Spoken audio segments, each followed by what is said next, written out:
Good evening, I am live at Leeds Bradford Airport, and tonight's show follows one ordinary man who may or may not make the decision to embrace the present and live life to the full. A decision which, at just coming up to 10 o'clock on Wednesday the 8th of September, could apply to any of us. This man, however, is so terrified of flying that he hasn't been on a plane for 10 years, and in the show I aim to make him brave enough to volunteer to land a plane that he believes is about to fall out of the sky. What will he do? What would you do? Welcome to the show. In life, when we slip up, we just give up. We live on this beautiful planet for a tiny dot of time. The chances of us even being born are so minute as to be practically zero. Our lives are a miracle. I strongly believe that engaging with life is about understanding that it's the choices we make right now that are important, not the habits of our past. Tonight, I'm going to show this man how extraordinary he can be. But to do so, I'll have to push him to the extreme. What do you want me to do? I want you to land the aeroplane. In a little under an hour, you will see one man faced with a decision that could change his world. A month ago, Matt Galley was stuck in a rut. His life was kind of going nowhere, and I placed before him a series of extreme opportunities that would allow him to engage more fully with his life. And tonight, you will see him make his biggest decision yet, whether or not to be a true hero at 30,000 feet. I started looking for my potential hero several months ago. Matt was one of thousands of applicants who put themselves forward to take part in what they thought was a new game show I'd be hosting. Which, in a sense, it is, just not quite in the way that they think.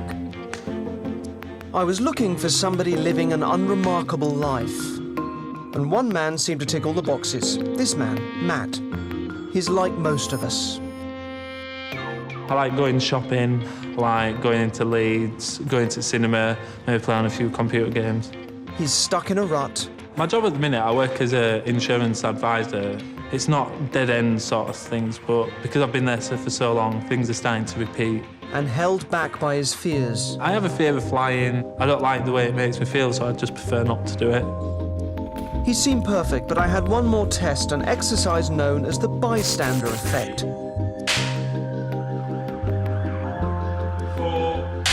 Under the pretense of completing additional forms, I put him in a room with 3 actors he believes are other candidates for my show.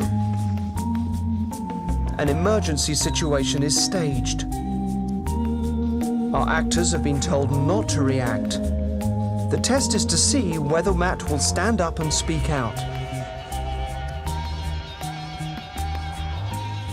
If you've seen someone have an accident or collapse in the street and been aware that everyone is just watching or passing by, you'll appreciate this natural human urge not to be the one to take action. Matt is the classic passive bystander, perfect for the journey I want to take him on. We secretly contacted Matt's friends and family, and with their help began watching his every move. I gave myself 30 days to put in place a series of opportunities which Matt can use to change his life forever.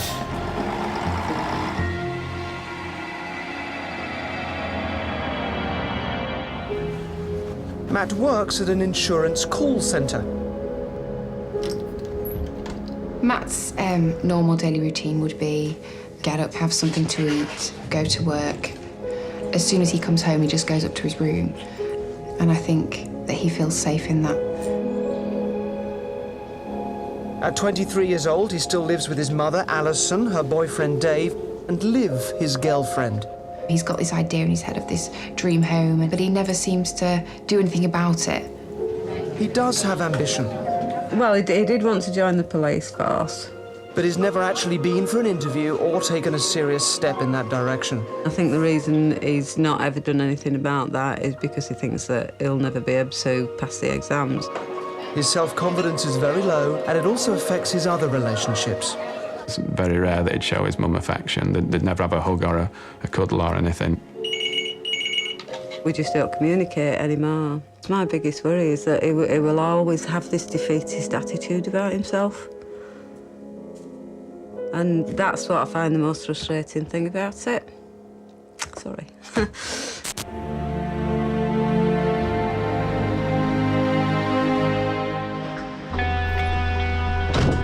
Matt and you and I are right now, this second, living the only lives we have. It never catches me going on Monday night after the show. You wouldn't go on it? Why not?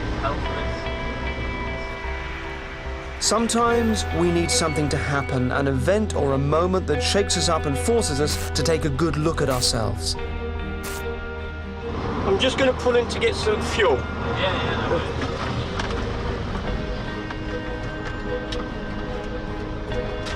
If you can get me 20 pence on the edges whilst I'm filling up and then pay for pump 7. Yeah, no worries.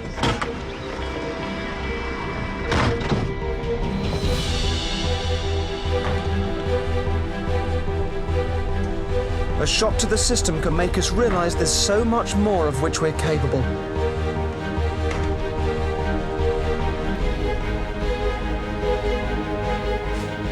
And when Mr. Black Cow's done with his black cow. Get your hands on the fucking counter! You! Get over there! On your knees! On your knees! Hands on head! Put your fucking hands on your head! Mobile phone! Come on! Mobile phone! You! Empty the fucking till! Quick! No mucking about! Put your fucking hands on your head! Do you understand? Same goes for you! Don't even fucking look. What's your name, mate? Matt. Matt? Yeah? You must be shitting yourself, Matt! What do you do for a living? I work in insurance. What can you choose, dear? Fucking battery head! Come on! If I shoot you now, you've done nothing in your life. You fucking doormat! You've done nothing! Right, don't move! No one move! Fucking monkey.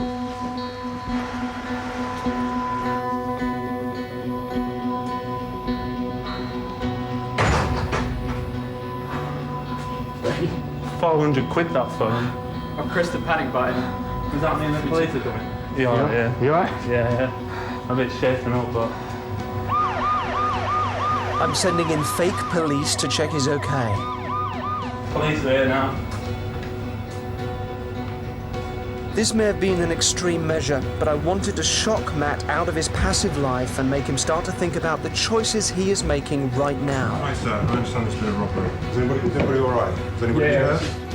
Matt's countdown has begun, and in 30 days he's going to be faced with the choice between occupying the world he knows now, in which he is a passive bystander, and a new world where he's a hero.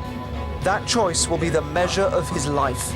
You know, like, this, you know, like, everything can happen to him, and now he's been reacting. And told me I could know with my life, but I thought that really cheeky, really, when he's gone holding up the convenience store.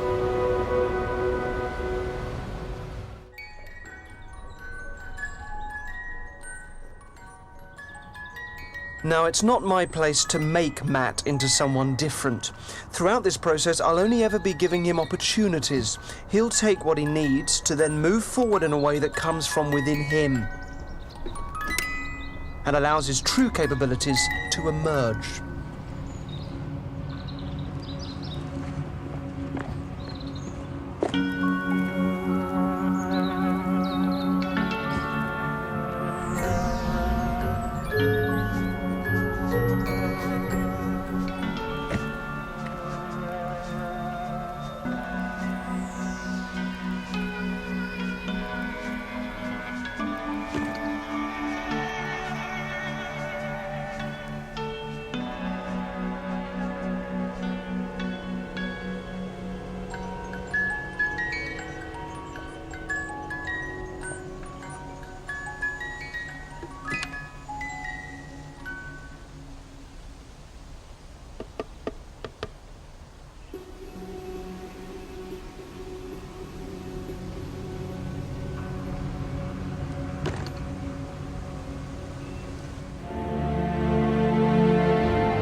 Being held at gunpoint made Matt start to question his life. Now I want to give him the chance to find answers. So I'm sneaking into his back garden.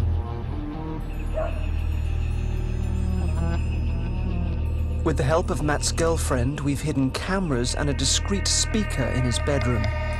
He's been asleep for 2.5 hours. Matt. Matt. You're having a dream. Now, Matt, you need to get up and get dressed and come outside into the back garden. Get up, get dressed, and come outside.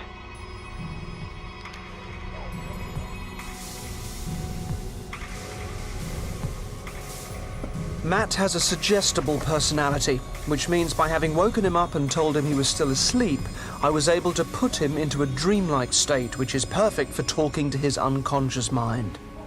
I'm going to give him the tools to allow him to subconsciously change the way he looks at himself. I want you to listen to this, Matt. Magicians have always been obsessed with the idea of creating something out of nothing.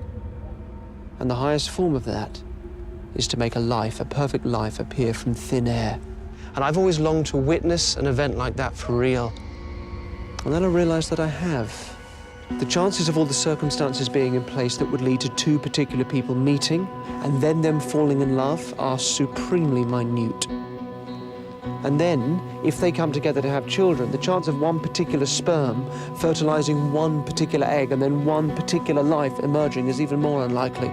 And Matthew, this improbability multiplies generation after generation, down through your great-grandparents and your grandparents, until finally, by chance, your mother, Alison, meets and falls in love with a man called Richard. And then from their decision to come together and have children, and against those impossible odds, it's you that's born. Your life is a miracle. Matt, there are 27 days, 19 hours, and 6 minutes. Until the end of your world as you know it. It's now time for you to return to bed and sleep nice and deeply. In the morning, this should all just feel like a dream to Matt. He got back into bed. He cuddled up to me and he said, "I love you so much." And he was like, "I want to make a future with you." And the next morning, he commented on how he was in an extremely good mood and how he felt like he could do anything.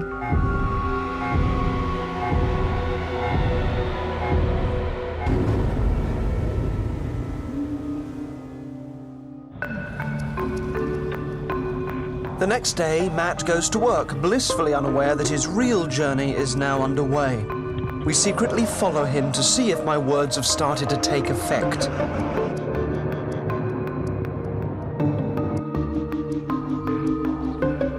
When he gets right to his front door that night, there's a glitch in his routine. On a normal day, he'd go through that door, up to his room and switch on his TV.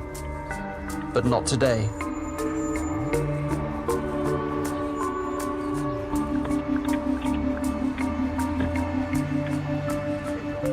We follow him as best we can and catch up with him on a nearby golf course where he sits and writes for an hour and a half. Something is definitely beginning to change. But there's a long way to go before Matt can be put to the ultimate test on a plane at 30,000 feet.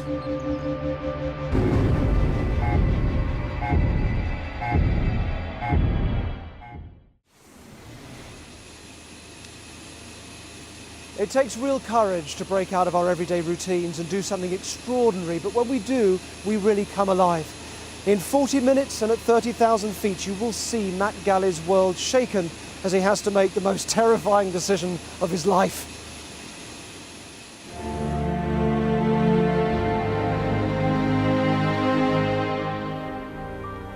I need to pay Matt another visit and speak to his subconscious to further encourage him down his own path of self-discovery. This time I want to take him out of his comfort zone and have him embrace the notion of risk. Matt. This second night, it's easy to keep him in the dream state as his mind has learned from the previous night. Matt, you're dreaming. Get up, get dressed, and come outside to the front garden. Dress warmly. Matt will feel like it's all a dream. He'll be in the perfect state to be open to suggestion.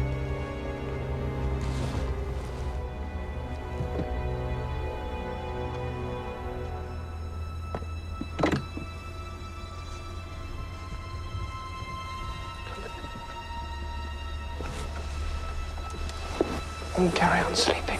Go back to sleep.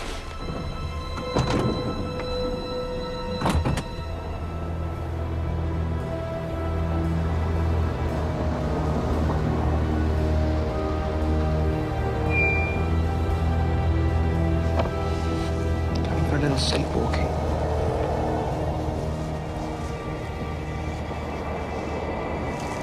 Have you ever been bitten by a dog? No? A Rottweiler has a bite force of 335 pounds per square inch. Think about that for a second. Do you know what animal has the strongest bite? Crocodile. They come in at 5,000 pounds per square inch. So that's what clamps down on your leg. Come and see this.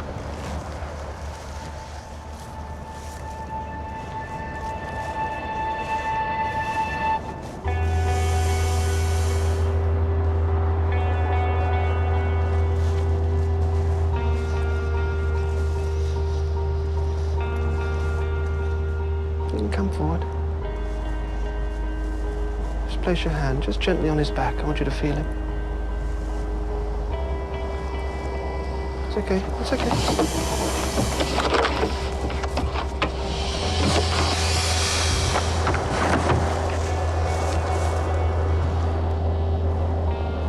Put your hand on his back.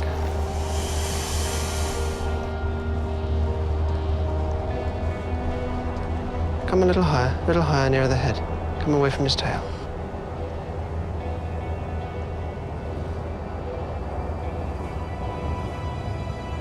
Feel its power. Feel the power of that animal. You can take your hand away now. Crocodiles and alligators attack their prey before the prey has a chance to react. They move from standing so quickly that the prey doesn't have a chance. They don't even know they're coming. Their senses are amplified, wide open, and attuned. They know what they want, and they get it without thinking, without hesitation. And have you ever seen one clamp its teeth down on its prey? They hold on, they don't let go. They have tenacity, they have determination. And that's important because in life, when we try to do things, often we slip up and then we just give up instead of getting back up and getting back on where we left off. And that's what's important, tenacity. Persevering, determination.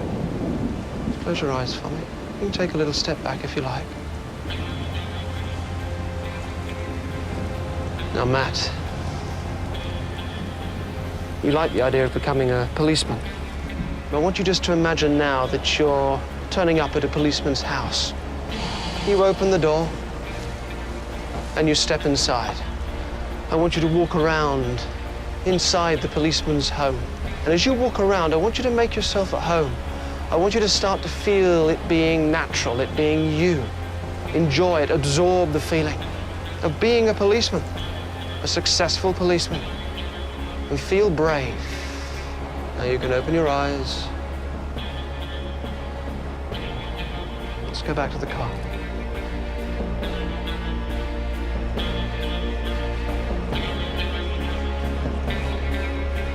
Matt will only remember this bizarre event as if he dreamt it.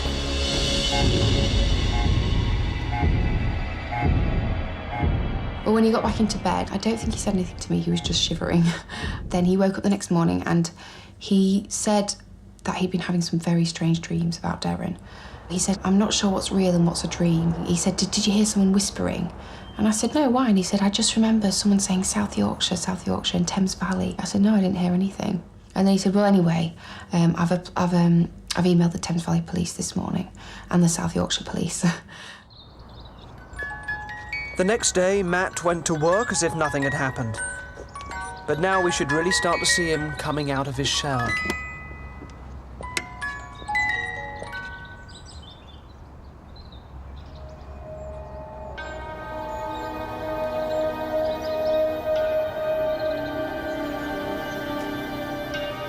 It's 5:30 p.m. Matt's left the office and is on his way home, but in the back of his mind is the idea of going to a policeman's house. I've placed some keys and a wallet on his route home where he can't miss them. But will he take the bait?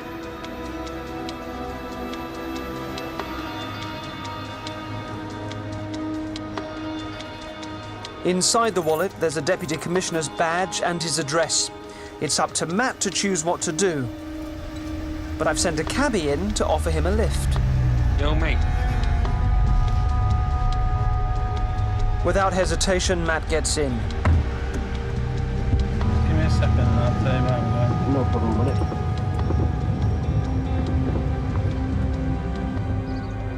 Earlier, we dressed this house with enough props to utterly convince Matt that it's a Deputy Commissioner's home. There you are, mate.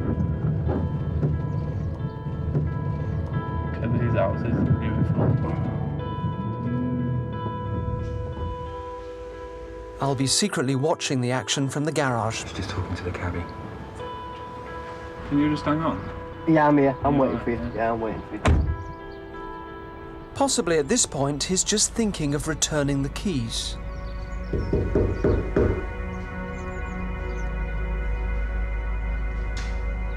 But there's no one home.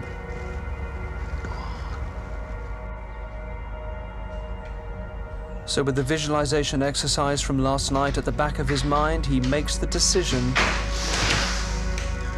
to break in. Hello?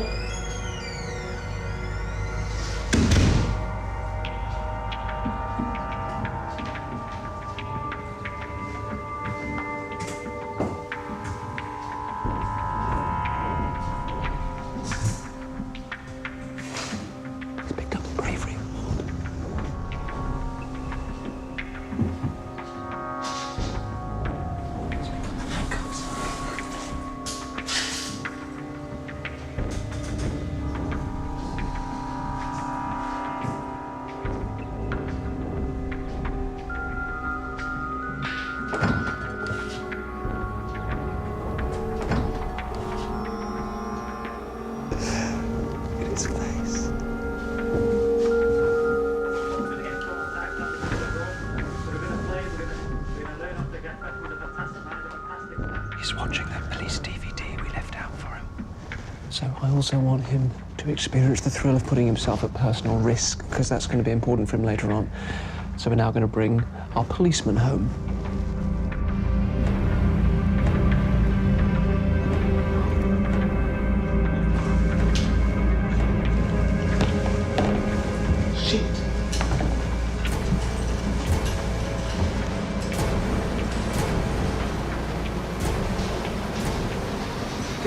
Fucking caught in the policeman's house. Fucking hell.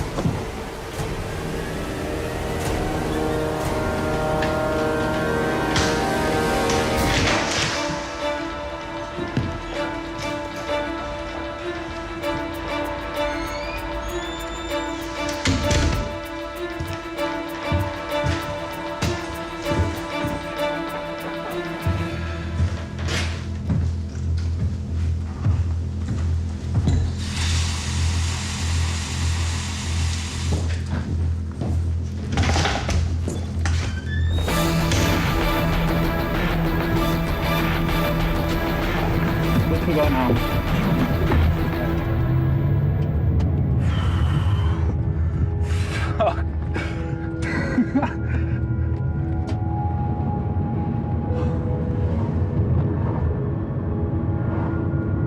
You know, like when you do something proper stupid and then like it's only afterwards when you realise how stupid it was.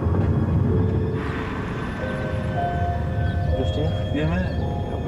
Thanks a lot. I really appreciate it. Thanks a lot, yeah. Cheers. See you later. See you.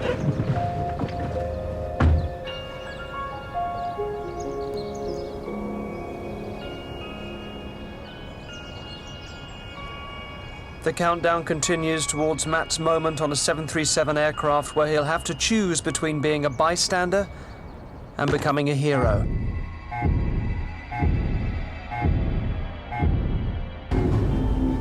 Unaware that I've been putting these opportunities in his path, Matt is being deeply affected by recent events. The changes aren't going unnoticed. So you're telling us that you actually went to a police superintendent's house, let yourself in, made a drink and sat down and watched his television? Yes. Yeah, that's what I did. It's just not something that I'd ever expect him to come home and say he'd done. I was sat on the settee and he came and he sat down and he gave me a hug. Matt gave his mum a hug and told her that he loved her, and I was just like, what? I couldn't believe it. I just thought, that's so nice. And he stayed sat with me instead of moving away, and that was more relevant to me than the actual hug itself, that he stayed where he was. He stayed with that contact with me, so that was lovely, yeah. For 30 days, I've been secretly filming one man and taking him through a series of challenges in the hope that he can discover, like all of us, that he is capable of so much more than he would ever believe. And in 30 minutes, he's going to need to draw on all that he's learned if he's going to take control of a 737 aircraft.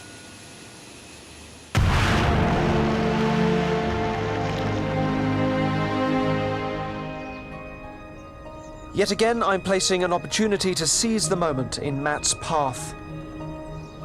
Today, he has the chance to inspire and spread joy if he finds the inspirational words to seemingly change the life of my van driver, who I've placed with a broken-down van at the end of his street. Are you all right? Yeah. Living life fully is not just about fulfilling ambition, regardless of what motivational books tell you. It's also about being kinder. Everything just fucks up. I always get this, always. I know how you feel. What is it that you do? Delivering party supplies. Oh, yeah. Engaging selflessly with others makes us happier, just by the sheer fact of bringing them joy. How long have you been doing this for, then? I started the job about 3 weeks ago, and all I've had is shit. Everything's my fault.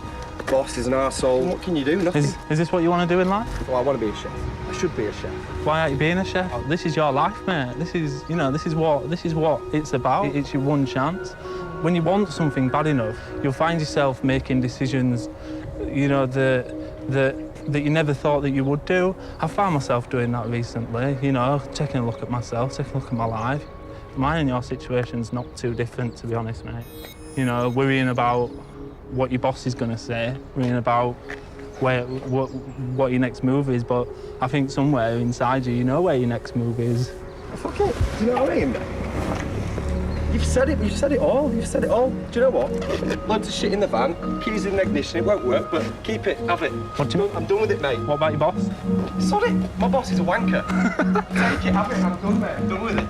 All right then. Matt, you're a geezer, honestly. I'm done. So yeah. This sounds like a very different Matt from the listless young man I met at the game show interview. Thank you, Mr. Partyman. Matt is developing the ability to inspire others, but what will he do with a van full of party gear? Fancy arranging a party? Where? In the street? With what? I've just fallen upon some nice stuff. Might as well not let it go to waste. Matthew, you're right. Yeah? We're having a party, Let's do what? apparently. When are we having a party? Right now. Right now. It's sunny. And where are we having a party? Right here. Right here. His family have been told to play along with anything Matt suggests, but his neighbours are unprepared for the knock at the door. Hiya, I was wondering whether or not you would fancy coming to a party in the street, and I will provide everything. No restrictions. Old Matt would have never even asked his neighbours for a cup of sugar. I've got all the stuff, food, everything. If you want to invite the family, then you can. Yeah. Matt doesn't usually see much of his dad and big brother, but has even called them up to come along. Every single one here is invited if you've got nothing else to do. A friend of a friend might be able to supply a band. We've got bands. The whole street has come alive, and it's all down to Matt recklessly seizing a mad opportunity.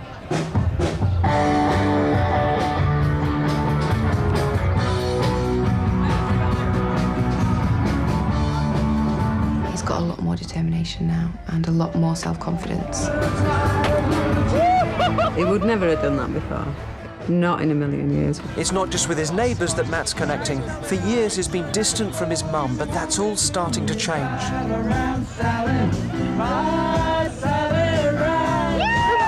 I wouldn't normally see the family hugging and dancing. We're not normally in that situation.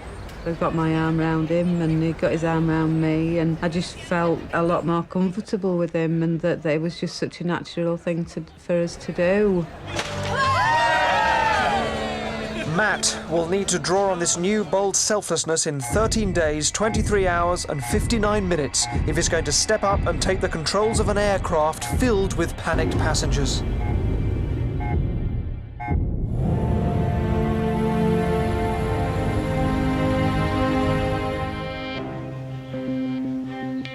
In final preparation for Matt's complete transformation from ordinary to extraordinary, I need him to break free from the fears that stop him becoming the man he could be.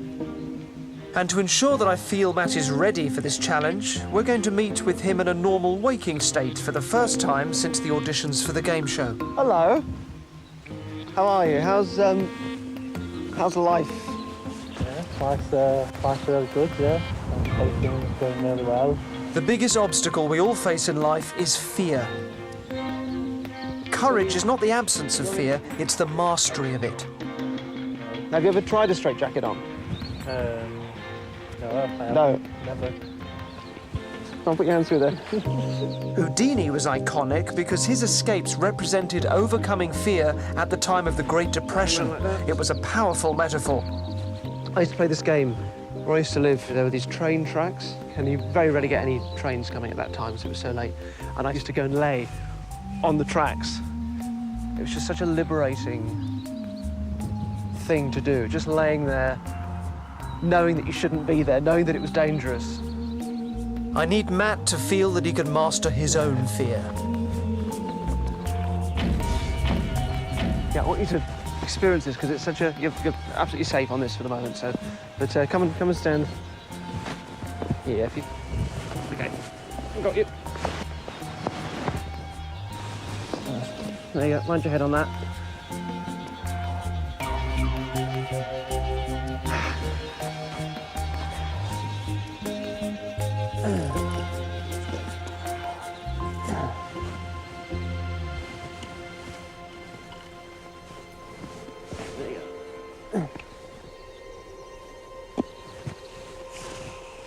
So what's that like? Feels really weird. Yeah? It goes against all your senses, really. Just live. Well, I'm somewhere where I really shouldn't be.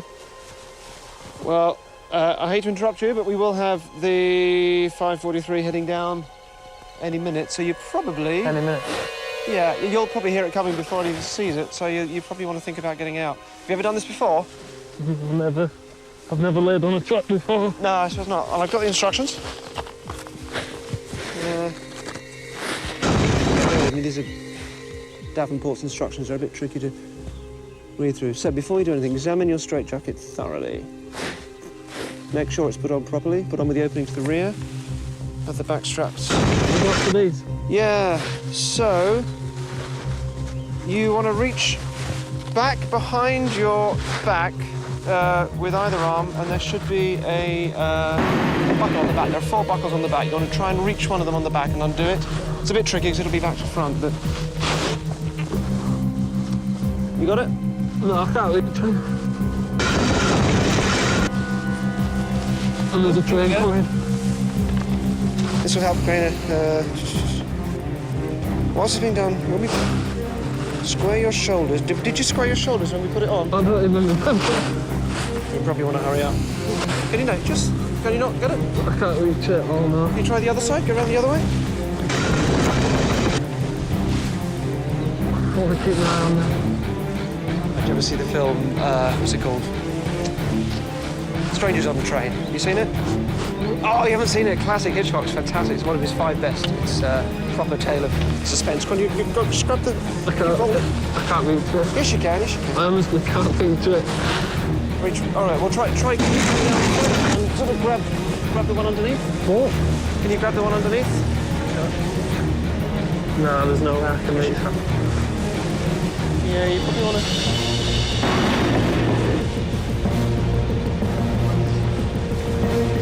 There's no way I can reach them. Okay. Left arm, try that. Sit up, pull it out over your head, pull the arm out. That's it, up over your head. That's it, keep going, keep going. Right, grab the straps, luggage straps, 1. And the other one, yeah, that's right. Yeah. You do your shoulder, What's that like? My heart is pounding, honestly. That's proper... Look. You faced a fear there. You did something terrifying, and you controlled it, and you dealt with it, and you escaped from that. Hold on. Let's get this off you.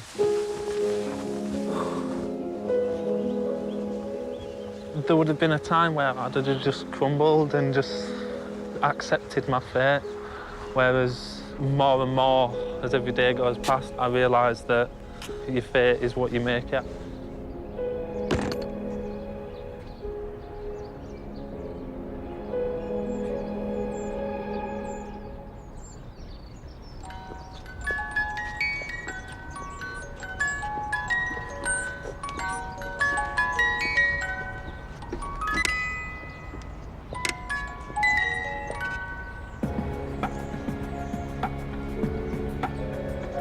I think the biggest change in Matt is probably determination, and I think he has realised that he can do anything that he wants, he can achieve anything.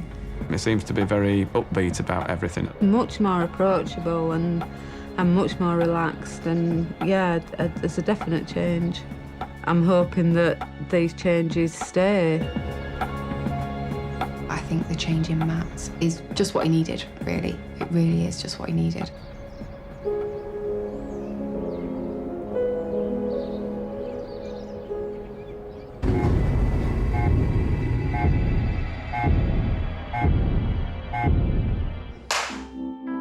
After years of living with his mum, Matt is finally moving out. He and Liv have bought their own place together. He's been to see a careers advisor and has finally made inroads into the police force. His relationships with Liv and the family have never been stronger. But to change his world once and for all, Matt must first make what may be the most important decision of his life. Our lives are defined not by our pasts, but by our choices. And choices are things that happen right now, this moment, right now in the present. Matt's choices have transformed not only himself, but also the relationships around him. And now he has one final choice to make in a packed plane at 30,000 feet. But he also has his biggest obstacle yet to overcome. Matt is absolutely terrified of flying.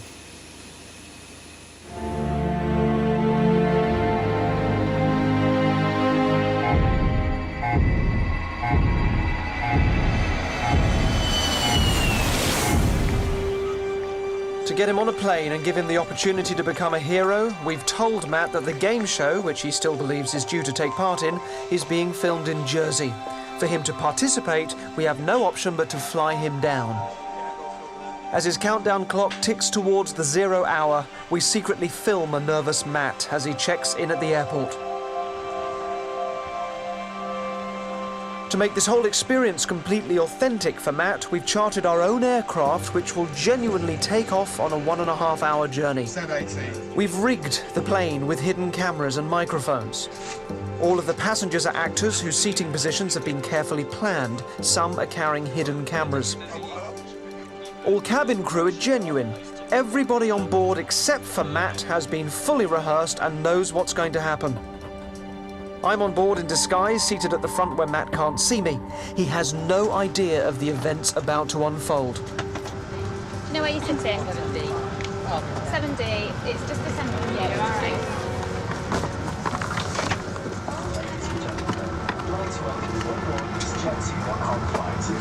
Are you okay? No, I'm all right, yeah. Why should I excuse you?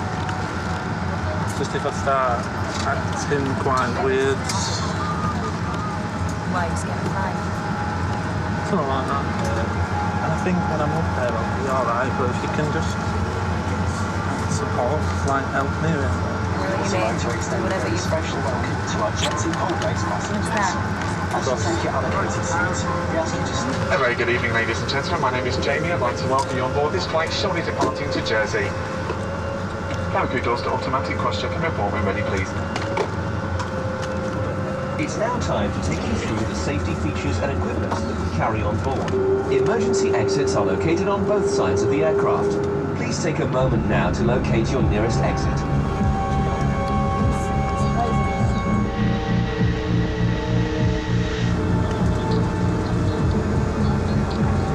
Hello, darling. Just do me a favour. over and pop your earphones out for me just until the seatbelt sign goes off and just pop music off? Cabin crew seats for takeoff, please. Matt is so nervous, I've asked the actors around him to support him where possible.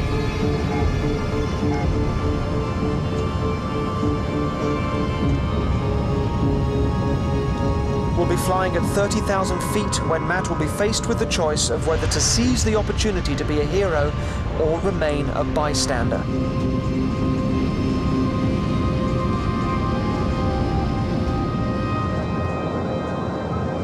Has it leveled down? Has it leveled down? Really, not quite. Amazing. Hello, darling. Have you not flown before? I have, but it's just been a while. Has it? Do you not like flying? No, not Don't worry, you're in safe hands. You just take your time, get used to your surroundings. Have a little peek outside if you want.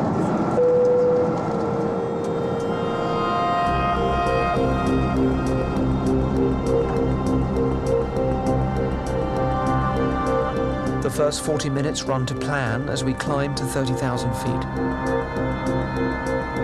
It's time now to start the final sequence of events and discover whether Matt can become a hero. What will unfold is a scenario which, due to aviation authority regulations, could never happen on this or any other airline. Ladies and gentlemen, I've just spoken with the captain and he has found it necessary to switch on the seatbelt sign. There's been a possibility of turbulence up ahead.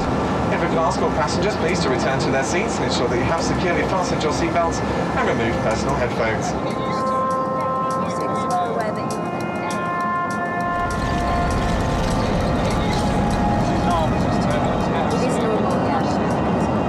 Sorry?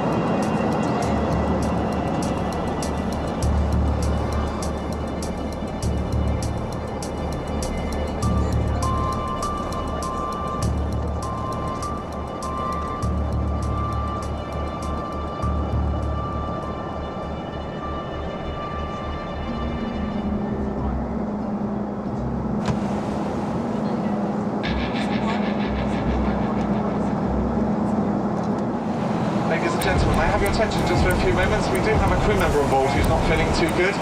If we do have a doctor or a nurse or a medic on board, will you please make yourselves known to the cabin crew, please?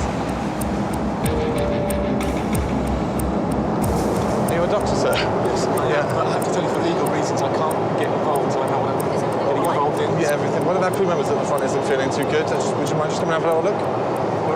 Who is it? It's just, it's the captain at the front. He's not feeling too good. I just need you to...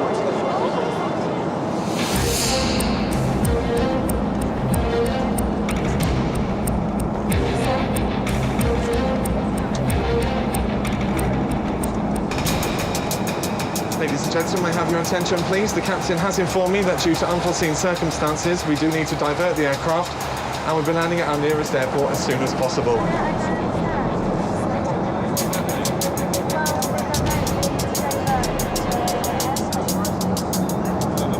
Again, we will get you there, sir, I promise. We'll do our best. Again, the captain told us. Mate, seriously, go up there, find out, come back. He hasn't told me anything, he's just told me. I don't know anything. Have you got any water? I'll get you some water. Karen's going to look after you. Just need a glass of water, okay?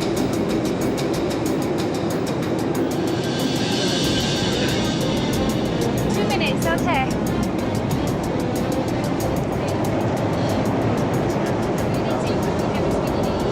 Ladies and gentlemen, may I have your attention, please? Due to a medical emergency, I'm sorry to report that the captain is currently incapacitated and will be unable to land the aircraft safely. The cabin crew are fully prepared to deal with emergency situations and will shortly be demonstrating to you the safety procedures applicable to this aircraft. Please remain calm and listen to our instructions really carefully. Matt's 30-day countdown is coming to an end. He will have 60 seconds to make his choice. We are, however, in a position now where it has become necessary to ask if there is a passenger on board who will be willing to help land this plane. If you are prepared to help, please make yourselves known to the crew. If Matt doesn't volunteer, he will never be the hero. He now has less than a minute to change his world once and for all.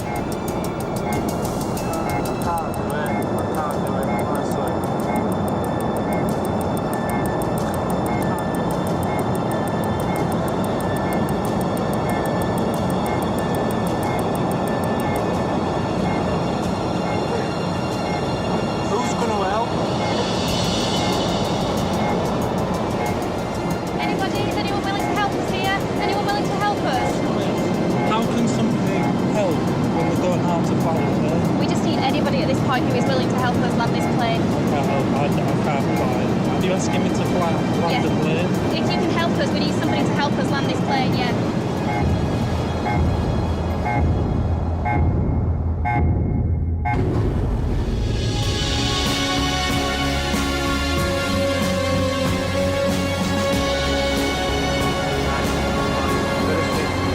Matt's heightened state allows me to quickly put him into a hypnotic sleep.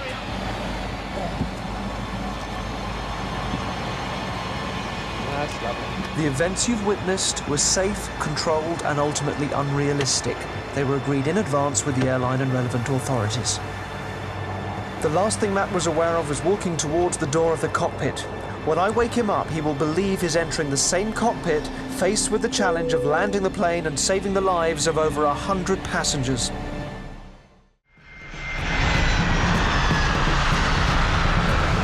Our plane lands safely. Matt, still in a hypnotic state, is unaware of any time passing and is transferred to a completely convincing pilot's training simulator. All of the actors who have been part of Matt's journey change and get ready to watch him take the controls. This state-of-the-art simulator cost over £7 million and provides a terrifyingly realistic experience. When I wake him, Matt will absolutely feel he is still on board the real plane and walking into the cockpit. Our pilot takes his position, and as I wake Matt, the steward guides him to his seat. Here.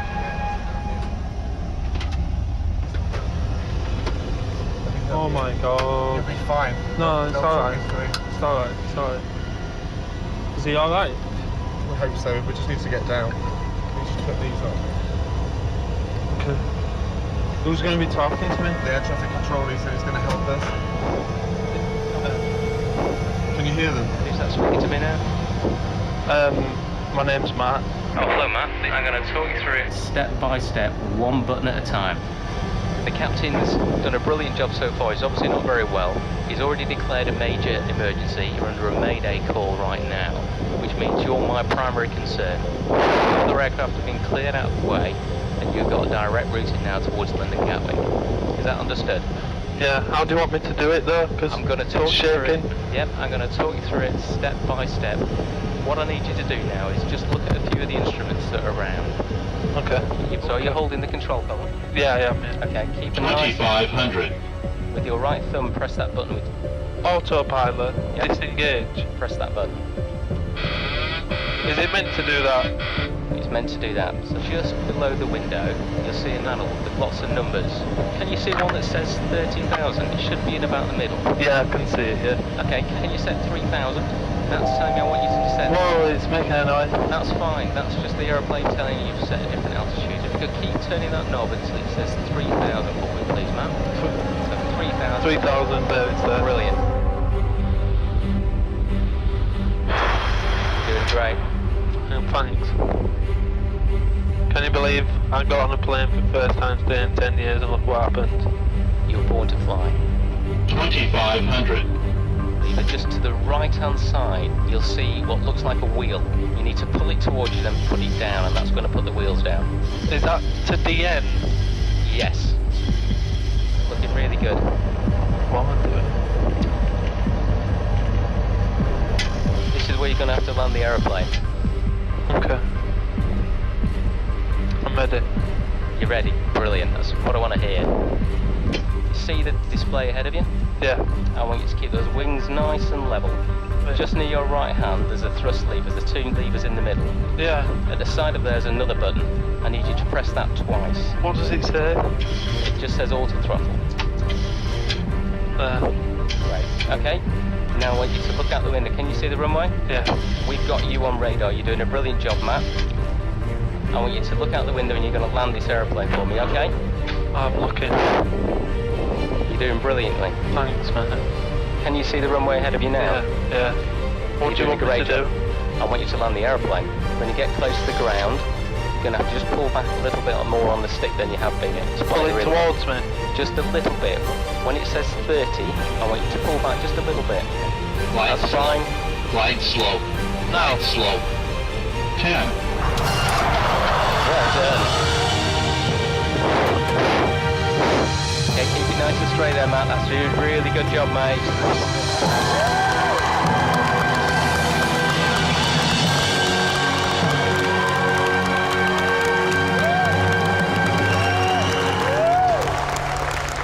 Just what you need to do. You'll start to slow down now. That's brilliant. You did a brilliant job, mate. Thanks. I couldn't have done it without you. You've done a brilliant job, mate. You've done it all on your own. Well done.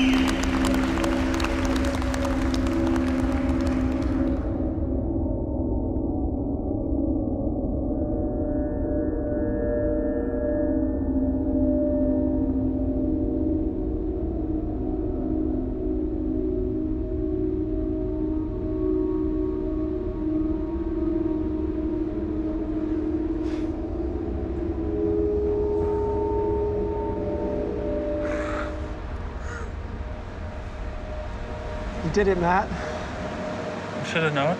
Listen to me. That choice that you made to volunteer and help land the plane was the choice to be a hero. You are a hero, Matt. The millions of people that have followed your transformational journey, you have inspired many of them, Matt. The people watching you are so proud of you. I am so very, very proud of you, Matt. This is the proudest moment in my career, standing here, meeting you, and talking to you after what you've just done, after everything that you've achieved. How are you feeling? It's overwhelming, mate. When I was on the aeroplane and, like, they needed somebody, nobody stood up, you know, and that. I didn't want to be one of those people that didn't stand up, you know? You were expecting a game show. This has all been a game show. And you've been the only contestant. And you've won. Okay? What a friend. I'll explain it all to you. I'm so proud of you. Come with me.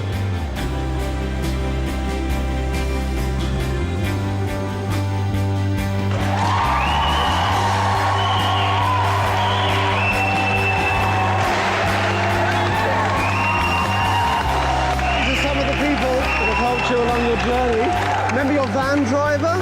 Oh my God!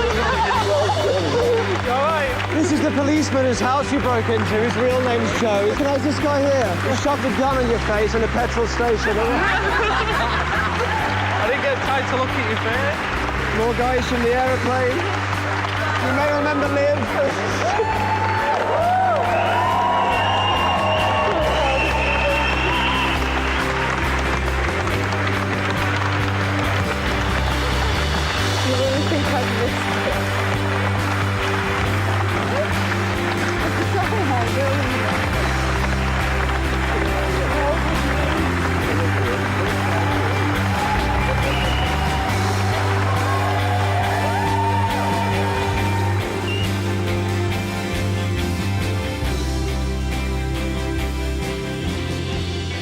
That was Matt's journey.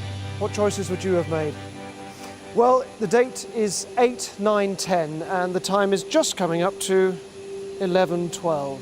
This is a unique moment, and time to start someone else's journey right now.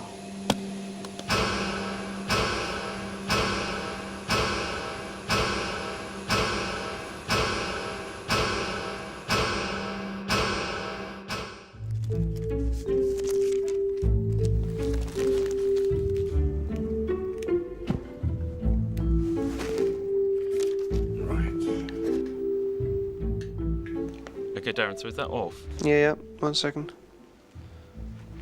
Done? Okay. Okay. So if you just go into the middle of that parquet floor area, just forward a little bit into the light, a little bit further forward. Yeah, sorry. That's it, that's it. Okay, and what's your best side? Okay, let's go. So what's happening today? Well, you are my oldest friend. You're 93. You're my oldest friend from school, and we've decided that to make a film, a documentary about me. So Nigel's going to be filming me for the next few days at home. I know you want to give people an intriguing insight into a fascinating behind-the-scenes glimpse, so I'm up for that. I don't have to prepare anything or do any work, which is quite nice. So yeah, you're welcome to follow me around and look at anything you like.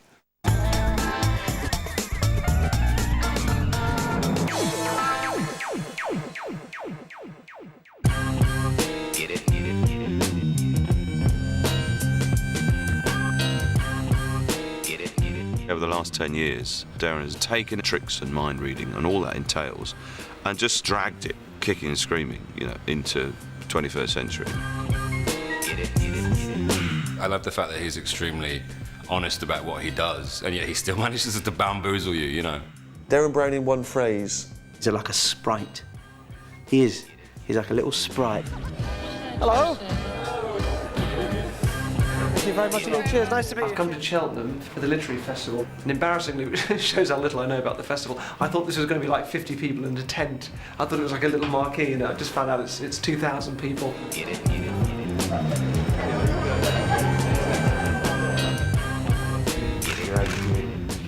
You know, we're living at a time where you've seen one of the all-time greats of magic doing extraordinary television and arguably even better live shows. He's really rare, because he's sort of everything. He's a great actor, he's a great comic, he's an old-style showman. Magic, mystery, and the art of illusion.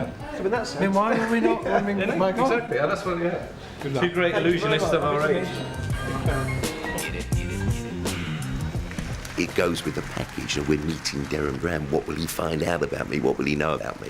I think people are apprehensive. Absolutely nonsense, because Derren, if you've ever met him, is a pussycat.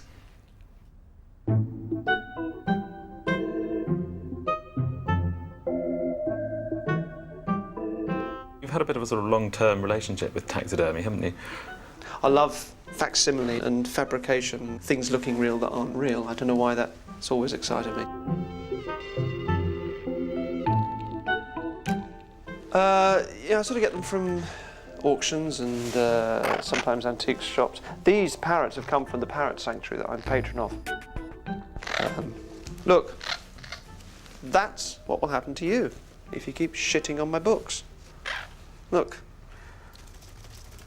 Isn't that a little bit strange? It is a bit strange, isn't it? This guy was someone's pet, who he got stuffed and never picked him up from the shop. Oh, the pickled chimp. This chap was stillborn. This is from the 1920s. It's a beautiful thing. It's sort of peaceful. So, I don't know, is that disturbing? You find that odd? I find it a bit disturbing. A little bit. I think I find that disturbing, and you've got one or two sort of deformed animals, haven't you? The deformed animals, yes. And that's the eight-legged lamb. Nothing wrong with that. It's BBC Radio 2 in concert Thursday night, and tonight it is all about this man. Everything Derren does is a trick.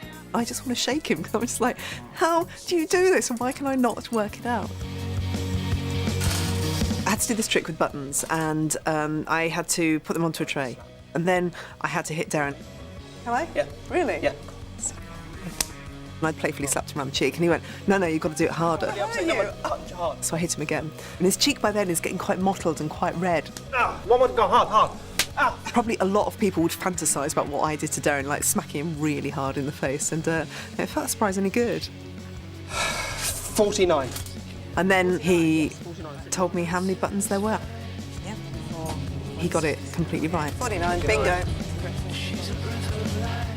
I think what Derren will do is just go to the ends of the earth to make people amazed. In the trick with Simon Pegg, I dropped all kind of subtle hints into his mind and about his ideal birthday present. They may have said, I want X, whatever that is, you know, like a really nice car, like a BM or an Xbox or something like that, something they really wanted. And when I asked him, he said a BMX bike. But he'd actually written down a very different choice 2 weeks earlier. It was a leather jacket. What he'd pulled on me actually tugged the rug from beneath me. You see it on the show, I kind of go, huh?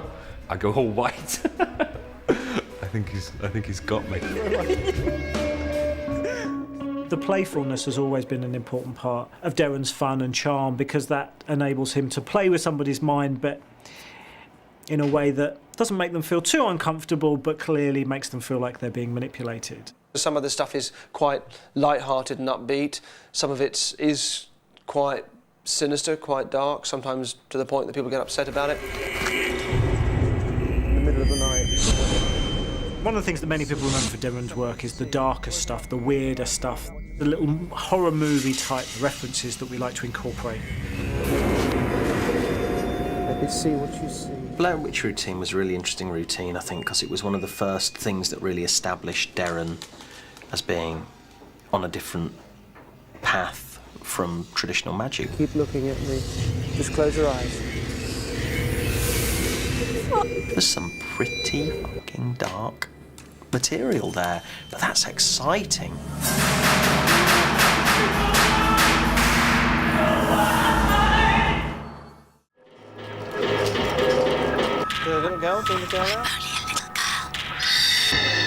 The Zombie Arcade was one of the darker ones.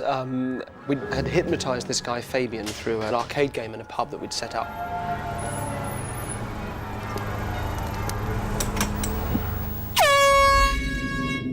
And woke him up in exactly the same set, where he's now about to play this real-life zombie game, continuing from where he left off in the pub. It was lots of adrenaline. It was fun and scary.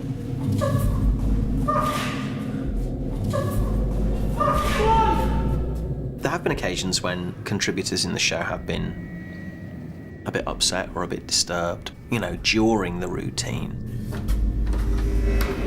You know, that guy is freaking out.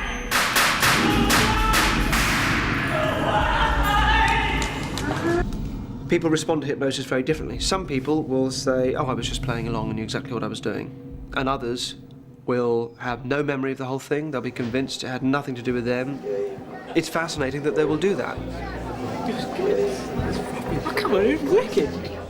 But they're always very well taken care of, and they always have this real sense of exhilaration at the end of it. It continues to be fascinating, even though I've done it for so long.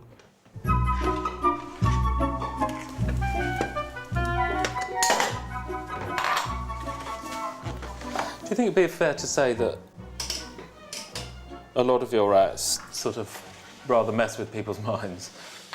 Yeah, I hope so. I think this stuff's most interesting when for me, if it touches on sort of people's sort of beliefs or slightly kind of uncomfortable areas. So where do you think your fascination for the minds, where does that come from? It's not so much that I've always had a fascination with the human psyche. I think it's more that it just grew out of being an insecure student and kind of wanting to feel in control and to be liked. And you know, all the people that I could hypnotise well tended to be the sorts of sporty, rugged types that beforehand sort of intimidated me. So it was really quite interesting to suddenly be able to kind of control those people. You know, that was the sort of level I think it was working on at the start.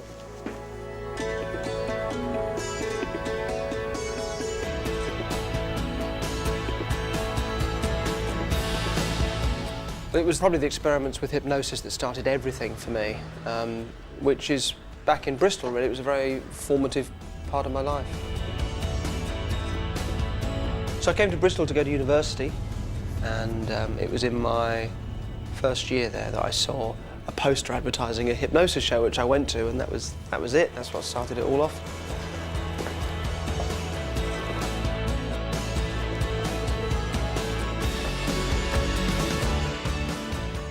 So this is the quadrangle. Keep off the grass.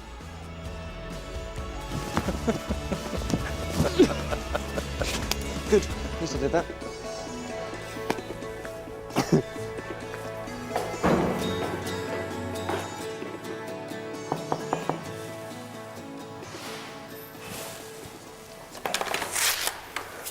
Hello, is it Ross? It is. Hello, Derren. Nice to meet you. Nice to meet you too. Thank you. I guess you heard we might be coming in. Can I come in? Yeah, of course. Can we come in and have a... Of course. Have a grand. God. Is it strange coming back? Yeah. It's all coming back. This room was particularly important, wasn't it? Well, this is where I started hypnotising people and kind of my career started. They used to sit in that chair and people would come in like once a week.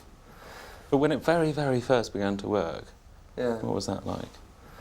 Well, it was a very slow process. So at the beginning, I talked someone 20 minutes into a sort of a trance seduction and maybe suggest maybe that the hand was a bit too heavy to lift or something very tentative and would be very exciting when they said, yes, my hand couldn't lift, or maybe that it would float up in the air and there might be a little bit of that.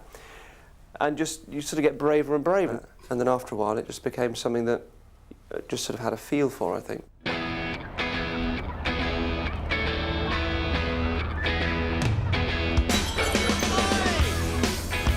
By the time I'd graduated, I started doing close-up magic, sleight of hand magic. I was only occasionally doing the hypnosis, and I was earning my living as a magician. So I've, over recent years, become friendly with Stephen Merchant, and found out that while I was learning those skills while I was in Bristol, they were also formative years for him. He was becoming a stand-up comedian.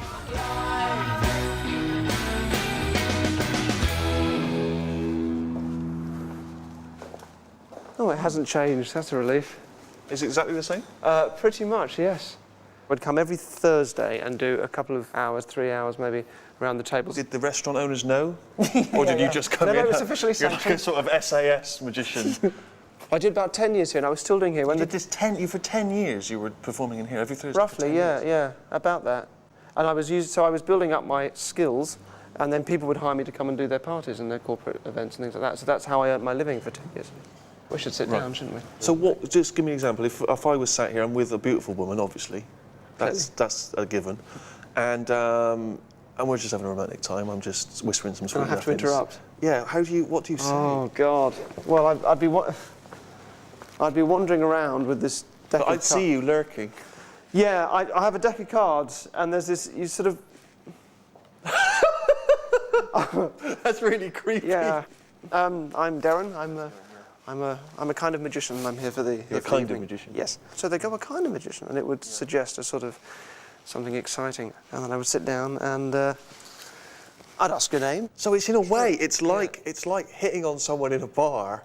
Yes. Relentlessly for a whole evening every Thursday, which is pretty much my life anyway. I was going to say. Yeah, but wow, that's... When I first met Derren, he was earning his living primarily as a close-up magician doing sort of amazing things with people in restaurants. And so when David Blaine became a huge hit on Channel 4, we thought there's room for a mind-reading guy who does that, but with a mind-reading slant. And so I called Derren up. I'm Andrew O'Connor, I'm Leader of Productions, I'd like to make a TV show with you, maybe let's meet and talk. And he was not at all excited or interested. Well, all right, yeah, OK, maybe I'm in London next week, let's meet up.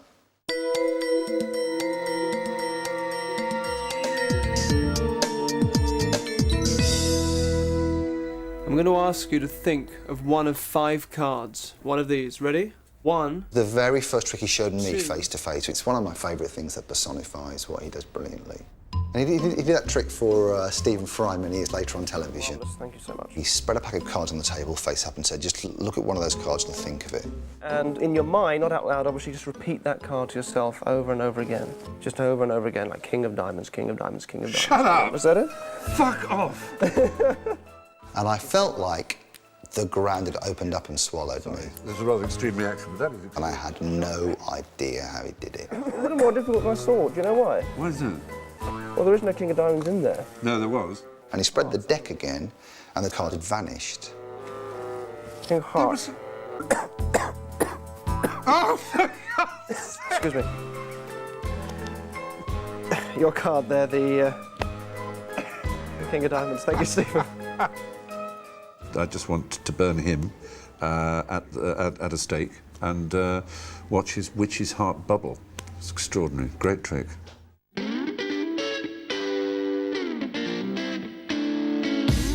The shift from being a close-up magician in Bristol doing hypnosis shows to being a television magician is a massive shift, but Derren took to it like a duck to water.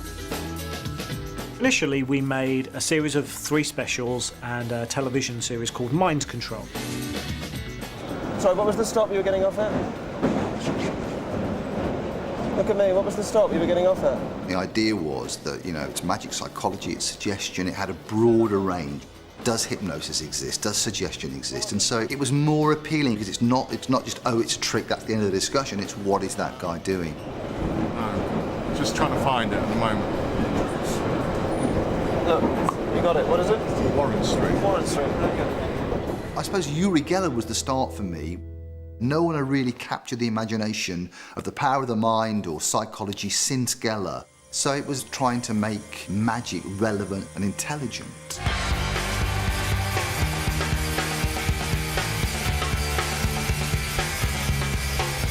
So number 6 has not won? No, it hasn't won. So you shouldn't get anything on this at all? No, it's worthless. I think from day one, they were what we'd call in TV water cooler moments that people would be talking about the following day. One of the classic things that people remember from the early days was being able to win money on losing bets. This is the dog you're looking for. That's why we came to this window. There was no through line as we moved on to with some of the later specials. It was Derren himself that wanted to move on, and he's managed to find items that have sustained an hour and a half on TV that have all led up to a tremendous finale.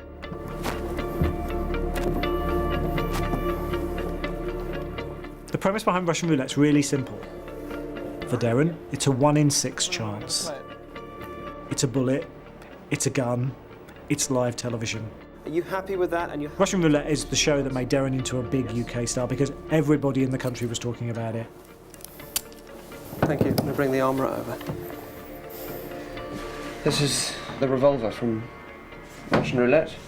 The shield there that was put on the gun to make sure I couldn't see into the chambers. And it's all mounted on the sandbag with the bullet holes.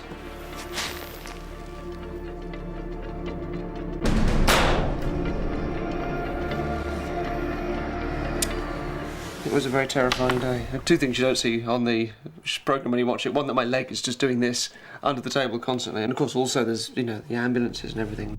Select a round. Stand it there. I was the guy who had to put the bullet in the chamber of the gun and then pass it over to Derren to play Russian Roulette with.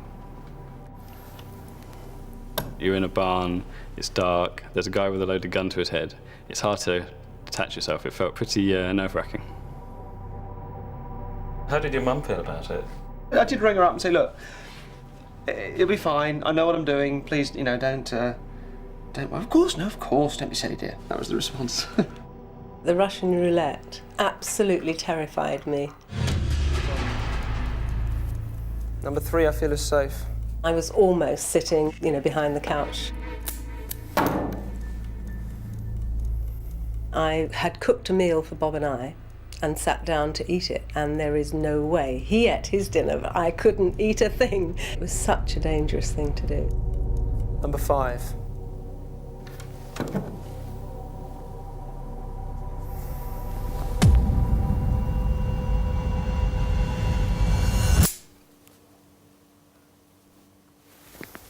It didn't seem like it was going right, and there'd never been such a palpable, most brilliant 45 seconds of television as when he was deciding what to do. He hesitated for a long time, and I thought, he's not going to do this. He's not going to do it.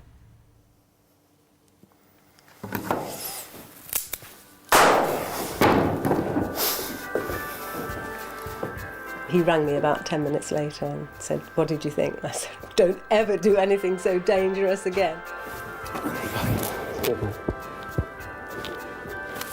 Was there controversy in kind of this is sort of Channel 4 sinking to a new low? There was controversy. The idea was that the stunt was even happening, which was great because that was sort of what we were hoping for. And then there was the disappointment that I hadn't actually blown my brains out. There was like, what have we just been watching? Kind of reaction, which I've sort of had since as well on other things. Yeah. It's an odd one, but. And that meant that you could do some really top drawer restaurants. Yeah, some of the nicer restaurants in London. I remember sitting down and thinking, oh my goodness, we've done an amazing 60 minutes of television. How could we possibly follow that? We'll welcome Jane into the room, just allowing that presence to be here. had no idea that their reactions were going to be as extreme. The 13 of us welcome you here. The Seance show was my second special after the Russian roulette. It was famously the most complained about show in TV history, I think. Jane, move the ball to let us know that you are here.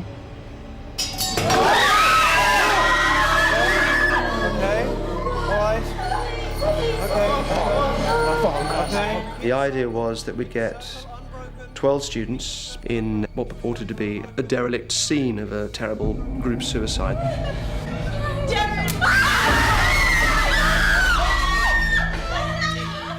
The point of it was to see whether fraudulent Victorian techniques would work on a modern audience, and quite satisfyingly, as it turned out, they did. And it explains a lot of these things that went on. So earlier in the seance programme, I'd used this thing called the spirit cabinet, which is one of my favourite mediumistic props. It's just feels to me like great theatre, and so many kind of bizarre things happen. Do you want to go? Maybe. Mm-hmm. Yeah, okay. Okay. Okay, cool. And it was through performing that I got to know Ian Sharkey.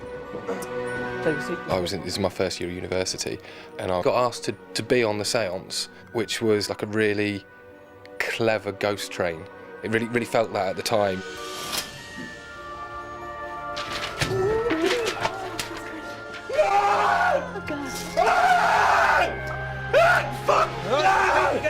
Hang on. What you see, I mean, that was genuine. That's a genuine emotional response from me, and was genuine fear. You've broken it.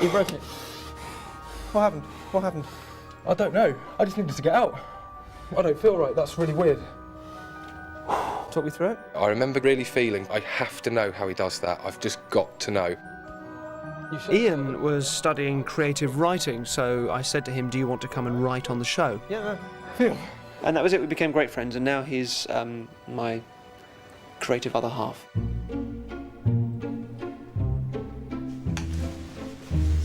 Wow. So sit facing that way. Is it this way? Yeah. Yeah, got the old Ouija board out today. We are going to run through some really early ideas. But hold the pointer around the other way so it taps. I think the tapping will be.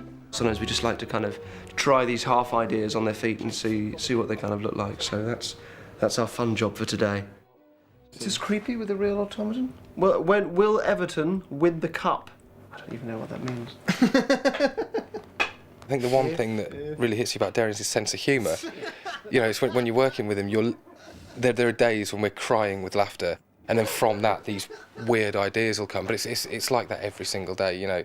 Put the mask on and slip your top off. We'll carry on. When it comes to actually writing the TV shows, there'll be a 2-week slot. We've got to come up with ideas. We need 2 ideas for specials. Okay, so at that point, that's the only chance you get to think. The writing process with Derren is really interesting. You have to start with the end, so you've got to start with the final stunt and then work backwards to a logical beginning.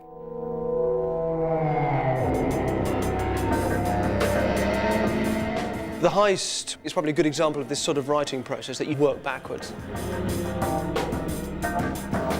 So if you missed the start of the show, this is Gresham Street in the City of London. The Bank of England is just down there. We have a fake security van, a fake security guard, and £100,000 of real money. The heist had come out of an idea whereby I might use my skills to rob a bank. And it just felt like, wouldn't it be more interesting to have somebody else do it? The whole point of heist is how do you get good people to do terrible things, like an armed robbery. Target is inside. Target is in zone 1. Everything from day one right to the final stunt has to be massively stage managed. You know, every tiny nuance has to be thought out. And cue car. So the car goes past with the music blaring, and there's the colour green and the "Do It" slogan on the poster, and all the triggers create what could be a potentially criminal urge. It was really, really exciting. Excuse me, mate. Put down. Tell you what, mate, you try anything and you're dead, all right? If you've got family, fucking put it in this. Mate, if you move, I swear to God, you're dead, mate.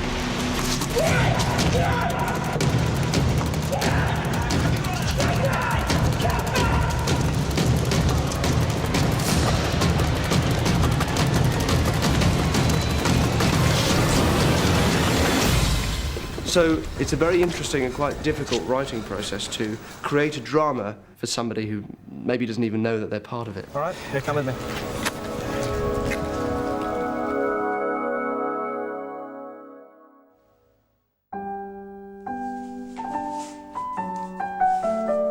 I've always painted portraits really since I was very small. I kind of started really with caricatures, and over the last couple of years I've sort of moved into a more serious sort of approach. And I love it. It's sort of it's my big hobby. Especially when the job you do is essentially quite a public thing, it's quite nice to have something that balances that at home. You know, it's a treat.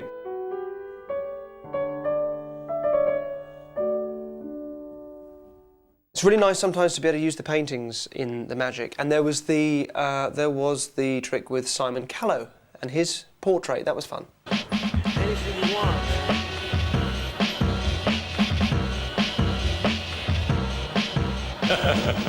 Everybody, from Judi Dench downwards, just said, you must do this. This is just the most exciting thing that will ever have happened to you in your life.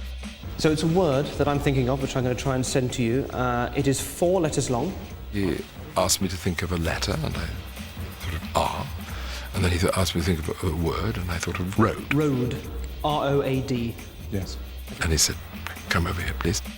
And he told me to look at the eyes, and I looked into the eyes, and there, in the whites of one of the eyes, was written the word. That's extraordinary. Road. That's amazing. So these are more recent ones. It's Rufus Wainwright. You a fan, or do you know him? Yeah, I know him. I'm not a fan, but I know who he is. I like her voice when she used to sing A Fine Romance on the Did she sitcom. sing it? Yeah. Might as well play bridge without maiden on. It's amazing, that. I love the way that the focus is sharper in some parts of the picture than others. Almost like a photograph, yeah. You just tilt slightly towards me, just ever so slightly, a bit more. Yeah. Yeah. I met Uri Geller once. Did you? Twice, actually. He can't not bend spoons for people. He seems. No, he bent a spoon. I've got a bent spoon that's signed. What I like about him is he says, I would do it, but it makes me very tired. It really makes me very tired because I use a lot of mental energy. Which I'm sure it does. How long ago was it that you were on the show? It was 5 years ago, maybe. I asked you immediately afterwards how the trick was done, and you looked me right in the eye, and you said, for the sake of our friendship, you must never, ever ask me that question again. You've done it all mystical and Jedi-like. I think I was being overly dramatic. You were, but it worked. Now we'll choose 3 cards. Any 3 you want to use, you're going to get 3 goes. Matt was one of the first celebrities to come on the show. It's a close-up trick that has this sort of psychological approach. Those 3, Derren Brown. So he picked 3 cards at random, and then I got him to guess what he thought they would be. What's the last card? You said 6 of clubs, 4 of clubs. What's the last one? Jack of diamonds. And with the exception of 1, he got them right. Go on, you can turn over. Oh! So then I give him an envelope, and inside the envelope is my prediction of the 3 cards that he would say. And of course, being very clever, I get them all right. Well, look, Jack of diamonds, 4 of clubs, and the 6 of clubs. How do I think Derren did his trick on me? Well, I've thought about this for quite a while, and what I think he did was he went back in time in a time-travelling machine. So it was like a time travel thing, I'm pretty sure.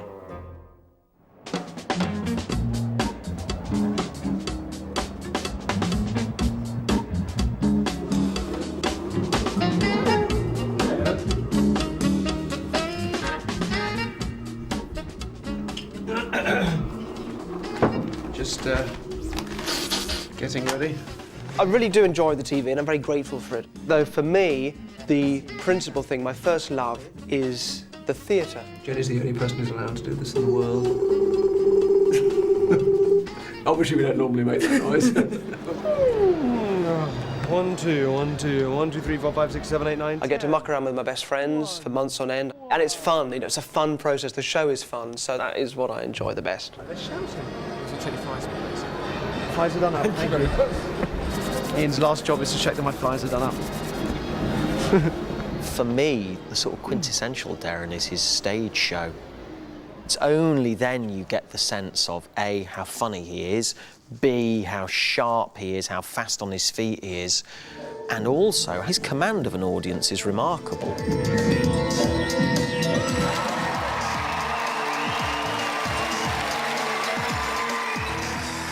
Theatre stuff's loads of fun because you're getting a kind of reaction from an audience every single night. You've got the applause, you've got people on stage reacting, which is really great. Take the microphone, call it, come to me. Come to me. Come to me, come to me, keep calling, even without the Obviously with the stage, there's more showmanship involved. Right, back over here, take the mic. I'm entertaining people for 2.5 hours, so has to be laughs and frights and all the rest of it. And there has to be the kind of ta-da sense of reveal, you know, which is very different from the TV. Sorry, I'd have loved you to win it. Most people do change their mind at the end. I was really hoping you would. I'm sorry, I'm so sorry. Just very briefly, if I can find my pen, just keep your eyes focused on the easel for a second, please. Oh no, you've seen him. That's my fault. Sorry, don't take your head off. You've got 20 minutes.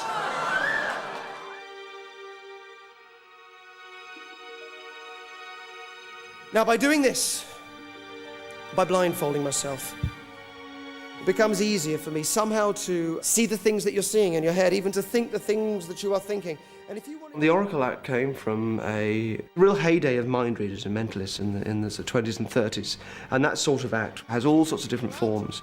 And this gets used by psychics, gets used in spiritualist churches. Great, okay, say stop when I... For me, it's the purest form of mind reading, and it was a huge joy to sort of find my own approach to it. It's about where this is, isn't it? Yes, it is. Yes, it'll be in France. Yes. You spent time in France. I remember being sitting in the audience and just hearing gasps of astonishment throughout the whole evening. Blakey, yes? Yes, that's just weird, Can I ask you also, please, you need to whether or not, you're also thinking in your mind whether or not you're going to have any kids is going through your mind, yes? Oh, crap, yes? yeah. They just, you can see them, their brains are whirring and the cogs are kind of grinding together to try and solve this problem that he's presented them.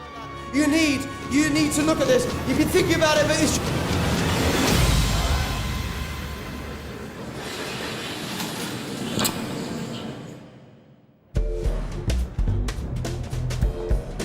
Well, Andy Nyman has directed the stage shows and been my principal collaborator for pretty much all of these 10 years. Obviously, we're very dear friends. I'm quite cerebral and he's quite kind of emotional and passionate, and which was always a really interesting team. But at the start, he really kind of, I think, modelled me and turned me into something that was going to be good on TV and watchable. I owe him really everything. Ladies and gentlemen of the Ghost Stories Company, this is your beginner's call. Your call, please, Mr. Nyman. Derren's greatest strength is his ability to try things that have never been tried before and have no fear of failure. That's extraordinary, you know. There are so many moments I'm proud of, really, within all of the work. Russian roulette, live, was incredible, you know, to be there and to have that fear. Those live moments, lottery, live, God almighty, so frightening. It is fearless. Obviously, if you're doing anything live, it's risky, because anything could happen, anything could go wrong. What it means is then the possibility of failure is much greater. But it's that thing of the safer you play, the duller it is. We're broadcasting from a studio, and for security reasons, and so that nobody else benefits from what I'm doing here, it's just me and two cameramen in here. So what Derren was risking was his entire reputation, professionally and publicly, and so that was a very scary 10 minutes. This is my prediction. This prediction was made earlier on today. The numbers are there in numerical order, and we're going to come to this in a minute too. Now, someone's written a piece in the papers talking about how it was definitely faked, and you can tell from Derren's fear.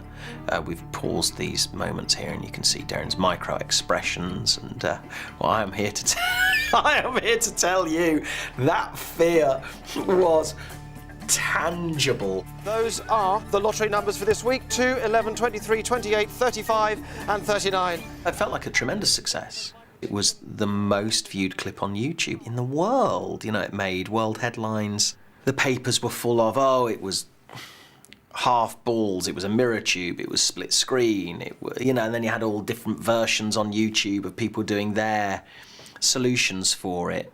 It was really exciting to do and a bit nerve-wracking. But the Friday night show, which then purported to reveal how I did it, that really makes me cringe. 6 random numbers came up live in the lottery, yet I knew what they would be beforehand, but not on my own.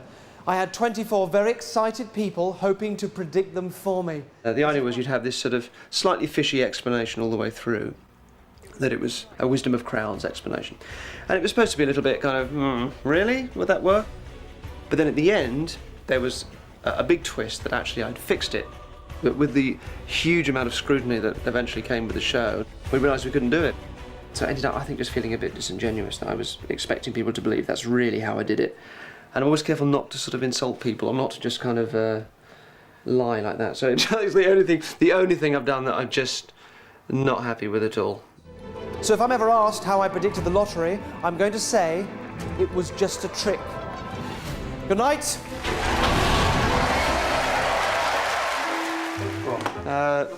You guys better go in first, I suppose. Do you remember this?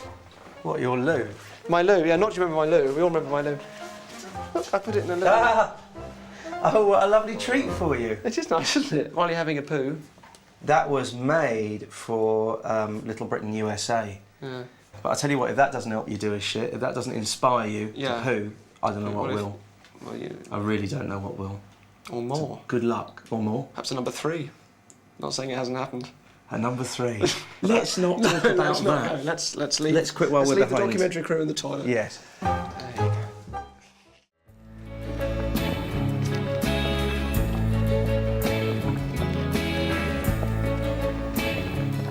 We're here in this lovely, quiet, leafy suburban area to visit my parents. They've just moved, and I've only seen the new place a couple of times, so yeah, going to drop in on them. Hello. Hi, Ted. How are you? Hello, darling. Lovely to see you. Hello, lovely to see you. They've always been hugely supportive. Their philosophy seems to have always been just to let me do whatever I like. Most of the other law students had a huge amount of parental pressure on them. I had no pressure at all. Well, he was a guide dog before. He was a rubbish guide dog. He was a reject guide dog. he wasn't a rubbish guide dog. All these blind people ended up in lakes. No, they didn't. It was horrible. Well, it's 10 years, isn't it? It is. I can't believe it's 10 years. Does it seem like when I first started? And so I remember coming home from Bristol one day and saying, "I'm not going to be a lawyer. I'm going to be a magician." Yes. And you remember that? Oh, yes. Stuck in your mind. It's really surreal because the first time he was on TV, we were really excited, and then I watched it and I just couldn't believe it was him. You know, this was you as a baby. Is what I looked like when I was little. Had lots of blonde hair. He was really an only child until he was almost 10, before his brother was born. He was, I think, a little bit lonely, because everything he did is the sort of thing you do on your own, you know, reading, writing, painting. You don't do it with other people. And so when his brother was born, that put a different dimension on things.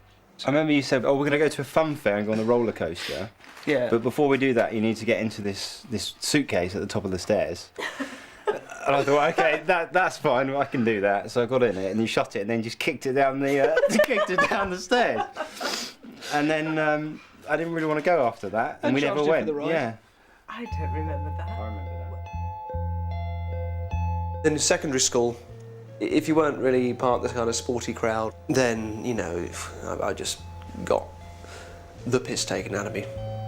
And I think that's when I started to kind of develop an interest that led to performing. I sort of have mixed feelings about the place. I wasn't really... It was a lovely school. I don't know if I was really happy here. Not desperately unhappy either, but it's just a mix of different feelings.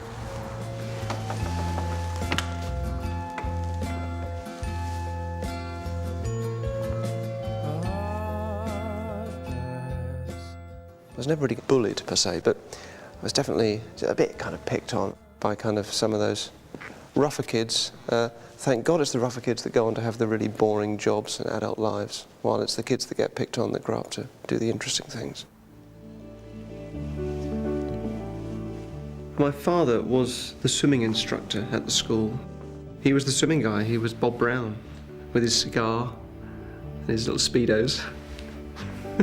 His beer belly hanging out over the top of them. That's kind of the image I have of him here for many years. I think the door's open. Is it?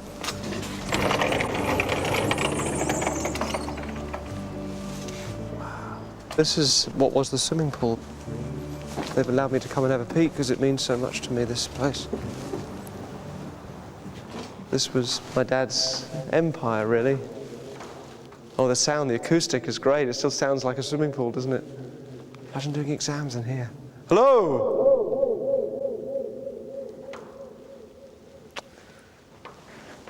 Makes me feel a bit sad. Look, it's still no running and jumping.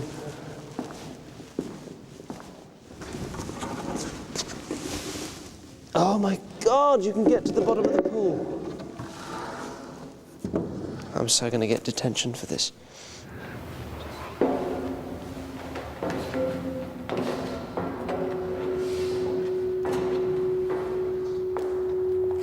Oh, it's really strange. There's the steps, which I remember climbing down and just trying to hold my breath for as long as I could underwater and that kind of thing. I'm sure they have a beautiful new pool that is just stunning and modern compared to this one, but it does, just for me, because this is so personal to me, this does feel really sad.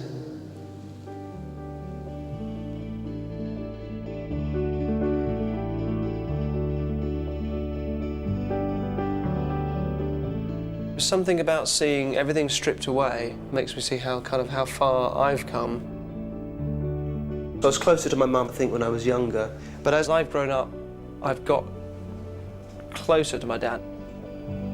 Standing in his office just made me very aware of how fond I am of him, of how much I love him.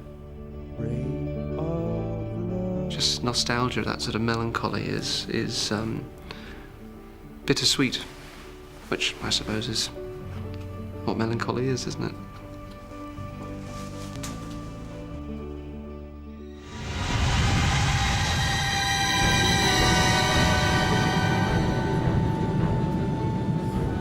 What I am very proud of was here at 30,000 feet, which was the last show that I did.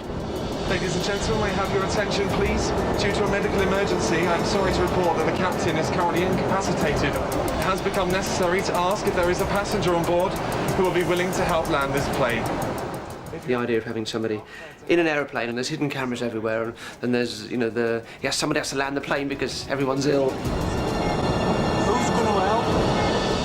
What I've done over the sort of 10 years or so is moved away from being kind of the clever guy going, hey, look at me, I can do this, I can read your mind, to sort of facilitating a process for somebody else. That interests me much more. It takes me out of the centre stage and it becomes more sort of human then, you know. How can somebody help when we don't know how to find them? We put Matt Galley through quite a challenging experience to push him from quite a shy and withdrawn personality into a much more heroic and positive person.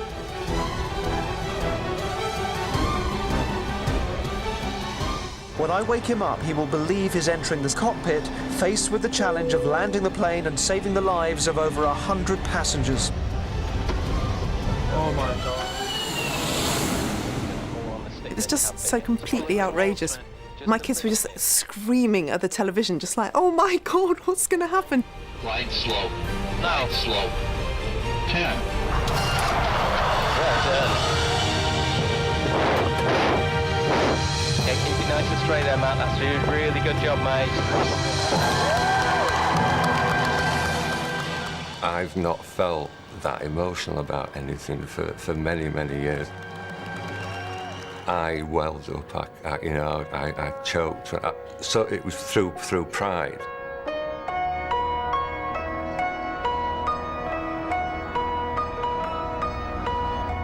I'm so looking forward to seeing him. We've kept in touch since the show, and I've seen him a couple of times, but this is the first time back in Leeds since we made the show. We'd noticed over that month that we'd been following him and filming him that there'd been a real change, because he was really kind of stepping up and engaging with life. Oh, hello. In a way, it's like getting your son back. He's now like he was 10 years ago. Oh, this is all quite fancy, isn't it? Do you like it? Yeah, I do. It's very good to know that Matt's life is genuinely changing. Shoes, sorry, take shoes off. It's okay. He's made the big step of moving out from the family home and actually getting his own place. It's a big move for him, and I'm really proud of him. How's it all sort of been? Do you feel different, or is it just... Feeling different is it's an understatement. You know, I still remember every single lesson that was taught to me in the show, and, you know, people that know me know that, you know, I would have never done anything like this before, because I never had the confidence to do it.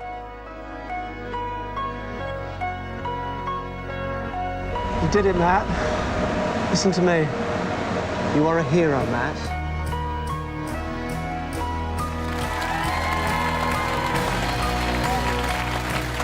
When I walked into the room and everybody was stood there, even now getting tingles down my back remembering it, because it was nothing short of magical. It was just amazing.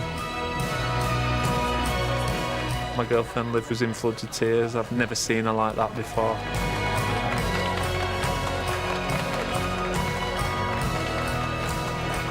The whole point of the show was just putting some of those things in place for him to become a bit more of the person that he just is and should be, and had sort of forgotten about.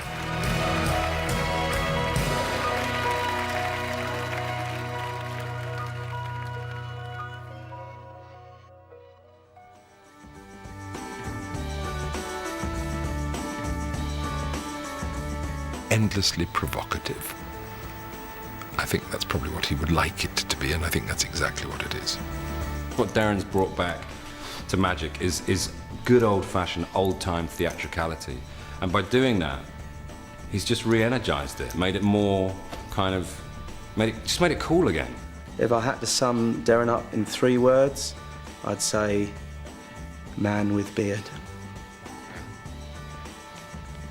Well, it's 3 words, isn't it? And I'd tell you what I'm... He'd said 4 words. I would have said man with little beard, but we only had 3.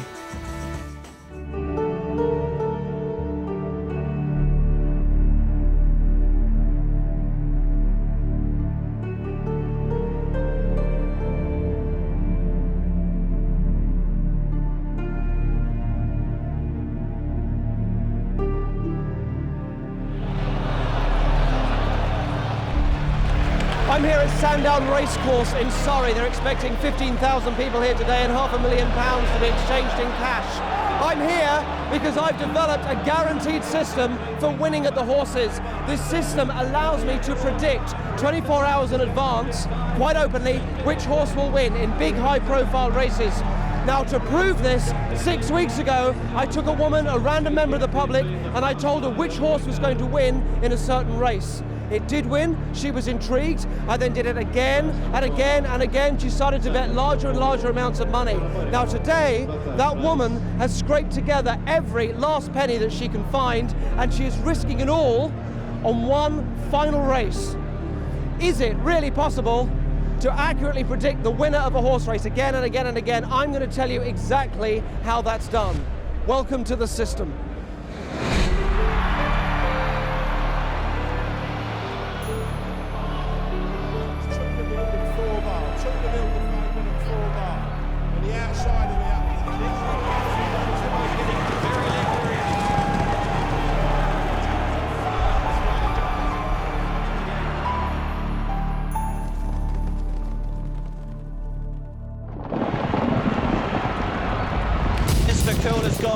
He heads down towards the second last with Jamie Moore. He leads by 6 or 7 lengths. Horse racing, often nicknamed the sport of kings, can be traced back to the 12th century after the English knights returned from the Crusades with Arab horses. They were bred with English horses to produce the thoroughbred that is the breed used in horse racing in the UK today. Since the chariot races of Roman times to the multi-million-pound global business today, horse racing has been a popular sport in many countries throughout history and is often inextricably associated with gambling. Cooleville and 4 bar. Cooleville the favourite and 4 bar. Winner each way. 2-1, that's 2-1. The tic-tac is 2-1, he's on the nose, is 2-1. A bookmaker is a person who takes bets off of punters. Punters back horses, and the bookmaker pays you out if you win. If it's 10-1, if you put £1 on, you get £10 back. So somebody there just had £10 on Pasco at 7-2. Well, 7-2 is 3.5 to 1. So for their £10, they'll win £35. Plus their 10 stake, they'll get £45 returns. But as you can see, we've got horses on the board here at 200 to 1, number 14. Now that's got practically no chance of winning. It's like me swimming the channel with a double bed on my back. It's got no possible chance. You know, but they've all got 4 legs. You know that they've all got 4 legs on the tail, so anything can happen. It's just instinct, really. You just see a horse, you think, oh, that looks good. I'll maybe put my £5 on that one. Horses will be coming out for the next race. I was rather obsessed with gambling as a teenager, and in particular the idea of winning systems. And it was around that time that this system was born, a guaranteed way of having somebody win at the horses again and again and again. So I needed somebody who would benefit from my system. So I took a random member of the public after making sure that she didn't have a history of gambling, and I sent her an email without mentioning my name, predicting the winner of the next day's horse race. My name's Kadisha. I live in Kew. I work 2 jobs. I have a son. My personal situation is I'm a single mum. I pay all bills by myself with the 2 jobs that I have. I never have a large sum of money because it always goes out because of responsibilities that I've got in life. I was sat at my desk when I got my first tip. I received an email first. I thought it was a bit crazy, a bit mad, but I thought, hey, I'm up for a laugh, so bring it on. I didn't tell Kadisha that it was me sending her the predictions because I didn't want that knowledge affecting her. But instead, I set about sending her a number of anonymous tips sent over several weeks so that she would gain the confidence in the system that I wanted her to have. I got it by email first, then I got confirmation again by text. It gave me details of the horse, time it was running and where it was running, and it said that I wasn't able to bet, I just have to watch the race. We emailed Kadisha and offered her the chance to take part in a TV documentary about an anonymous tipster who claimed to have a perfect system for the horses. Along with the email, I also sent her my first prediction and told her not to place a bet, but just to make sure she watched the race. I told her that the 9:20 at Wolverhampton, the next day, would be won by a horse called Boz. They're off! And Boz was swiftly into its stride in the blue jacket to the inside. On the day of the race, I hoped she'd be watching at home to see if the prediction would come true. She was, and she saw the race was won by Boz, as I predicted. Boz holds on! I had got her attention. I was gutted that I couldn't put a bet on, but hey, I watched it and it won. Now that Kadisha was getting more intrigued, I asked her to keep a video diary of her experience from this point onwards and to keep the camera with her, as a tip could come at any time. Placing my second bet now with the system, very confident. Race 2, when I was able to put a bet down, I was given just the name of the horse and the time. Again, I was at work, received it by text, again confirmed by email, and I literally left my desk. It wasn't even like I need to go out. I just zoomed out to the first betting shop, recorded myself, placing a bet. It was exciting, actually.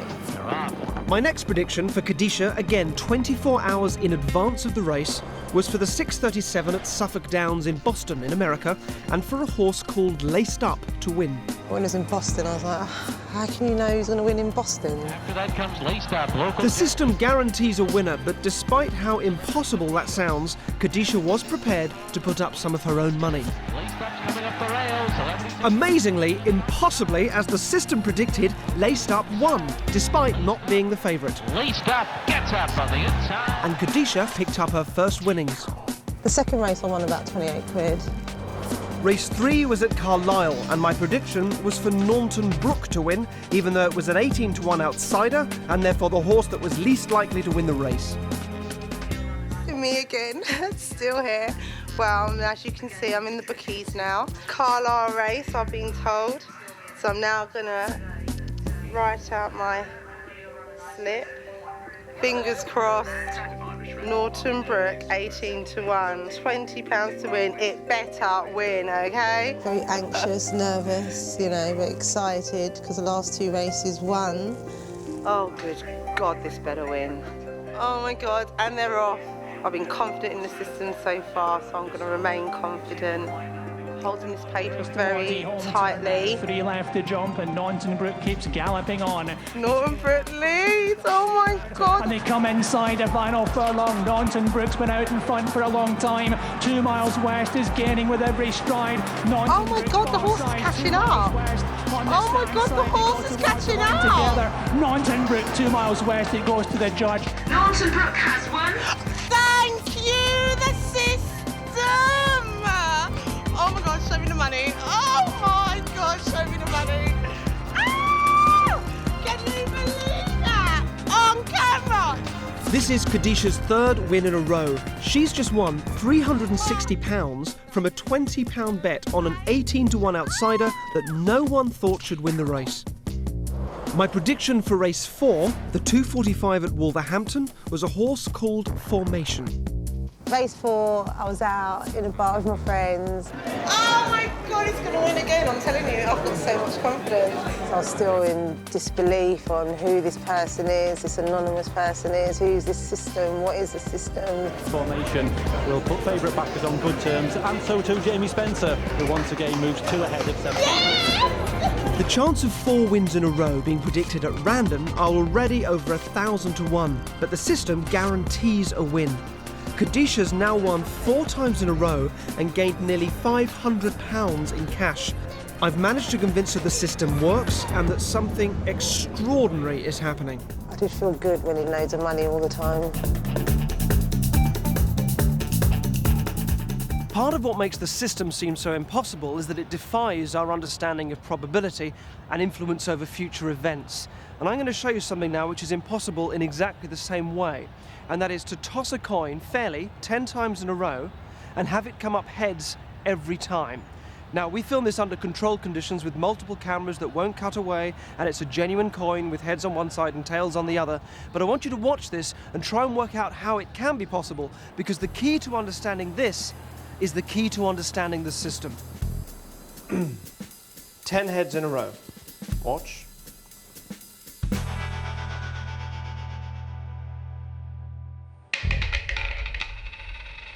One, that's heads.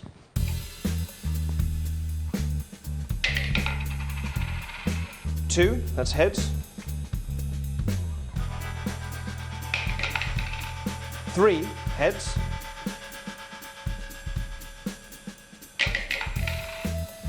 Heads, that is 4.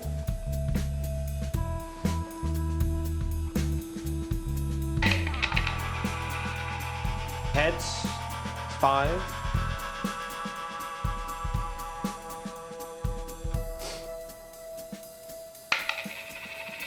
Six. 4 more to go, then I'll stop. 7.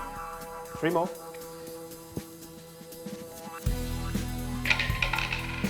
8.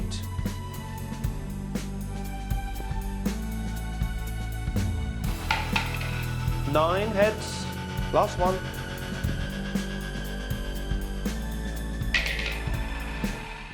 10. 10 heads in a row. Thank you very much indeed.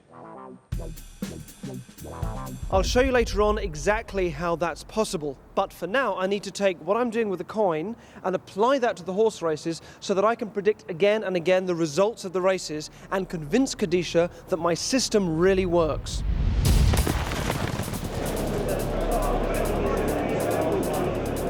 Now, I'm not the first person to try and come up with a horse racing system. It's been attempted in the past, but it has never ever worked. My system, though, is the first system that guarantees a win over and over again. And later on, I'm going to show you how. It wouldn't be easy for a punter to make a living out of horse racing. 2 greys, classic croco on the outside of Corellian as they go towards the 3rd. There can't be a system. You're dealing with an animal. It's not a machine. You can't set it. If he comes out of the stable the wrong side in the morning, he might not be winning his race. Nation State jumped it better over the creek behind them in predicament and swiftly on defence number 5. Well, if somebody said to me they had a system, it's rubbish. Really, there's only one winner, and the bookmaker's the winner. If there was a winning system, there would be no bookmakers. When we come to work, we come out with a load of cigars when we work, because we know at the end of the day we're going to celebrate with a nice cigar on the way home, so all you punters are going to lose all your money. That's what we come here with. Just a bit keen to go a bit faster, the grey. To find a system that will change your life is what we're talking about. That is definitely improbable, and even if you think you've found it, having the guts to back that up and putting down large sums of money to make it change your life is another step forward altogether. Imperial Commander over it in front from Nation State in second place. Blundering back in third was Karelin, but he's a tired horse now. Imperial Commander, the odds-on favourite, comes up the hill, storms up the hill towards the final fence here, and he comes towards it, jumps it well. Tony Evans and Imperial Commander, 10 lengths clear of a Nation State in second place. There's a decent battle for third over the creek, maybe the one for that, but Imperial Commander, having won here last month, makes it 2 out of 2, and another winner here at Cheltenham. After 4 wins in a row, it's time for Kadisha to experience the excitement of a live horse race. And while she gets ready for that, I wanted to convince the experts, against their instincts, that maybe it is possible for a system to really exist.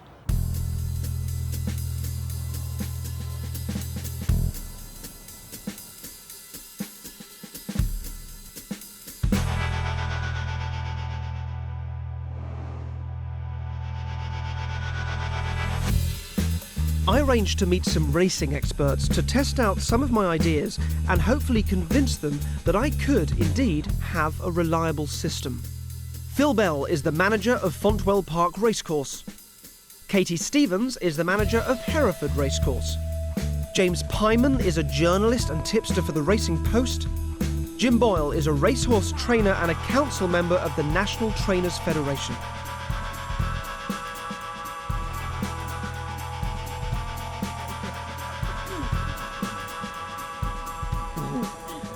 Can I get you to mix up those 4 envelopes for me? Just give them a mix. And if you can stick these on yourselves, they peel off and you can put the backings in your pocket if you like. Thank you very much. Just put one of those on you each. And if you grab one of those as well, thank you. Have an envelope too. You've all been interviewed about this idea of there being a system and whether it's possible to predict the horses accurately, and predictably you've all sort of said no, it's not. It's not possible. I would say that it's massively unlikely, but by no means impossible to have a system that would work. A mathematician worked out the probability of having a system that would accurately predict a winning horse every time is it's 1.48 billion to 1. Hugely unlikely, as good as impossible, but not impossible, that's the point. Actually just massively improbable. So what I'm going to do is to ask you to sort of step into this world of people here. There are 500 Polaroid pictures, and these are just members of the public. And I'm going to ask you to each go and select one of these pictures. It's just really important as you do this that it is a random selection. So please don't let what the people look like, you know, how attractive or unattractive they are. Don't let any of that influence you. Some of the, if any of the names happen to remind you of people that you know, again, none of that is to influence you at all. These have to be random selections. That's very important at this point. What I would say is, by doing this, I am showing you how my system works. It'll make more sense to you when you watch the programme back, and you'll understand what I mean. Please have a good look around at them all. You'll see they're all different. Take as long as you like. When you've got one, just stand by it and let me know that you've chosen one. But take as long as you like. Feel free to have a good wander around first.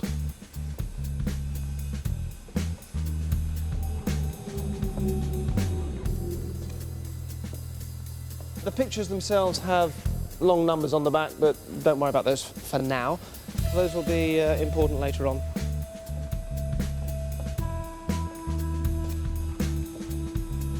Take your time. Just put your hand up when you've chosen one, and okay, great, lovely. All got one? Yeah. Excellent, thank you very much indeed. Unclip the pictures, just take them off the string. There's a couple of little pegs on each one. Lovely. So bringing your picture with you, what I want you to do, not quite yet, when I tell you to, is to come and stand on one of these 4 black spots that there are here on the ground. So if you come and do that for me now, any one of these 4.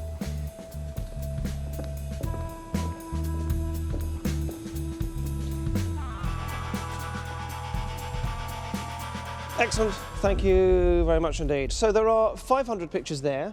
You've each got one. You've come back and stood on one of these spots each, thus putting yourself in a different order, and chosen large. I mean, it is by chance. It is random. Apart from the fact that whoever was closest, whoever took a picture from closest, would have had the choice of any one of the four to stand on. Probably who was last to come in? I was last. Yeah, so you didn't have any choice at all. The order you put yourself, if you look at your stickers, is 1, 3, 4, 2. Yes, and you're happy that that is. If you can just hold on to that for a second for me. You're happy that that is a randomly, seemingly unpredictable order that you would come and stand in. Yes. Okay. That. Just open up the red envelope that you saw it was hanging there all along, and just read out what it says in there. The order you will stand in will be 1, 3, 4, 2. 1, 3, 4, 2. Turn it around, show the camera. 1, 3, 4, 2, the order that you've ended up standing in. Excellent, thank you very much. Congratulations. A seemingly impossible thing to predict, but the point is, it's not impossible. It's highly improbable, but not impossible. All right. Now you're all odds experts, so what are the odds of me predicting, knowing in advance which order you were going to stand in? One of you has a choice of 4. The next person has a choice of 3, the next one 2, the next one 1. The answer is 4 times 3 times 2 times 1, which is 24. 1 in 24. That's the improbable odds of me knowing in advance which order you were going to come and stand in, all right? Not impossible, just highly improbable. Okay. Next, if you just take the pictures and if you turn them around and show the cameras just so we can see who all these people are. Let's get the names as well. Jenny Pringle. Jenny Pringle, thank you. You can just show the camera. Peter Burgess. Peter Burgess. Carl Smith. Carl Smith. Jane Baker. Jane Baker. Excellent, okay. So Jenny Pringle, your full name is? James Pyman. Pyman, so your initials are JP. JP, yeah. And the initials of this woman are also? JP. Are also JP. Your name is? Phil Bell. Phil Bell, and show us? Peter Burgess. Same initials, PB, yes? Your initials, do they match? Katie Stevens. Katie Stevens, and what's that, Carl Smith? And your full name is Jim? Boyle. Jim Boyle, JB, all right? So your initials match the initials of the photographs that you picked, and please have a look around. None of the other initials match any of your names, all right? Seemingly impossible for this to happen. But it's not impossible, it's just highly improbable, yeah? What are the chances of that happening? There are 500 pictures, so the first person to take one has a choice of 500. The next person doesn't quite. The next person only has a choice of 499 because one of them's just been taken. And the next person has a choice of 498. And the next one, 497. So that number, 500 times 499 times 498 times 497, gives you the probability of you picking the Polaroids, the only Polaroids that have the same initials that match yours. And who mixed the envelopes at the beginning? That was you. So you mixed the envelopes, you handed them out, you each took one. If you open them up, take out what's inside. In fact, wait, you do yours first for me, just so we can get this on camera. Can you open yours up? Recognise the picture? It's a picture that matches the Polaroid that you took. That is Jenny, was it Jenny Pringle? Jenny Pringle. Jenny Pringle. Do you want to take yours out as well, Phil? Hopefully that matches the one that you've just picked. And Katie? Excellent. And you want to do the same for me, Jim? Is it the same? Can you just hold them up with the pictures as well? Just fantastic. You picked the ones that match the envelopes that you mixed and took at the beginning. Again, the chances of that, impossible, seemingly impossible. But the same odds. It's 500 times 499 times 498 times 497, which means if you just keep hold of your Polaroids, but just drop everything else on the floor, just by the spots around, just keep hold of the little Polaroids. The chances, what are the chances of all of that happening? The chances of me knowing where you were going to stand, which pictures you were going to take, the initials matching up and matching what you picked in the random envelopes at the beginning. If you come forward for me, if you come back where you were, if you put yourselves back into 1, 2, 3, 4 order, so 1, 2, 3, 4, and I'm going to give you a calculator there. The chances of all that happening is, it's 24 times this here. So if you do, I'll do 500 times 499 times 498 times 497. Anybody watching this at home with a computer or a big calculator might want to do this. Work out what that is for me and then multiply that by 24. The answer, I can tell you, is 1482065. Doing this? 928000. Is that the correct number? That's the correct number. That's the odds of all of those things happening. Not impossible, just massively improbable. One last thing. If you just hold the faces together so the camera can see, just hold the Polaroids up. And just bring them together a little bit.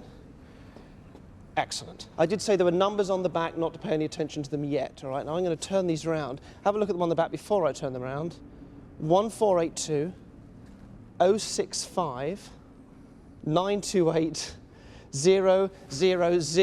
You picked the Polaroids that had the numbers on the back that make up the odds of all of that having happened, and that odd is 1.48 billion, is the same odds as this system existing in the first place that allows me to predict the horses every time. Not impossible, just massively improbable.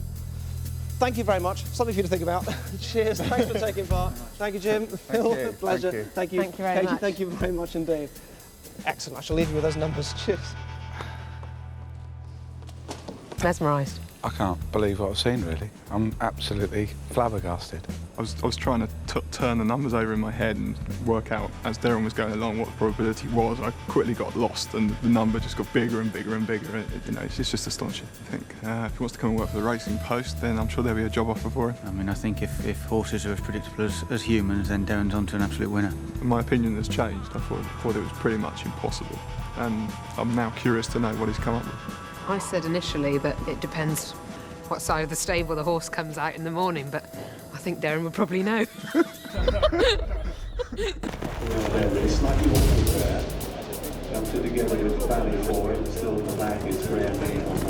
So by this point, Khadijah had received 4 winning predictions from me. Now it was time for her to experience the thrill of a real racecourse for race number 5.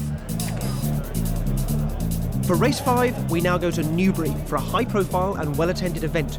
Some 11,000 people are watching it from the stands, on top of the millions watching it on TV at home. The name of the winning horse has already been given to Khadijah 24 hours beforehand. There's no way that I or anyone else should be able to predict the outcome. I've come today to Newbury at the races. I've never been to a racecourse before. This is very much the first time for me. Today I need to put down £150, which is like breathtaking, and it's going to be on Lively Joe Lively. So very exciting, very nervous, and he just better win. So here he is from my racing cards. Newbury, Joe Lively, 11 to 2. Khadijah still has no idea that the amazing winning predictions have been coming from me. The day before race 5, the 205 at Newbury, I sent her my prediction for a horse called Joe Lively. It's an outsider at 11 to 2, but Khadijah is risking the biggest bet she's made so far with £150 of her own money. What she doesn't know is that I'm also here, and after the race she'll be meeting me for the first time. They're off. The yellow jacket of Joe Lively is on the outside of them. Joe Lively running a little bit free towards the outside for Joe Tizard, and the yellow and red jacket is just over a length behind the leader. Almost now the first 3/4 of a mile as they come again left-handed and into the straight for the first time and head down towards fence number 4, which is in lane fence. Vada Royal. Come on, Joe. So this is the water jump. Oh, and he's... Oh, my God, it dropped like a donkey. What did I tell you? What did I tell you? Oh, my God. This is what I mean. How can there possibly be a system? How can you possibly know? Last on the far side, Nevada Royal, and Manila Tipperary has gone there. Manila Tipperary knuckled on landing, shot Tom O'Brien. Doesn't look like it's going to win. It's in 3rd place. Manila Tipperary at the last in the back 3rd place, the rain started, the wind's getting stronger. How can it possibly catch up? It's not going to win. In 3rd place, they've got 1 fence to jump now. It's only a very narrow lead. Here's Johnny's almost level with him now as they come towards the last. And he's down to Nevada Royal, and he's almost got down. And there, Joe is Johnny, and so Joe Lively, who was 3rd at the last and looking beat, is going to be a very fortunate winner of this Marshall's Peugeot 308 Novices Chase. Oh my God! Joe Lively then, the first one of them who was brought under pressure, has eventually ended up taking the race. As here's Johnny, the only other one who's going to get round and just going to take round his own time. Oh my God, I don't understand that. It was in 3rd place all the way.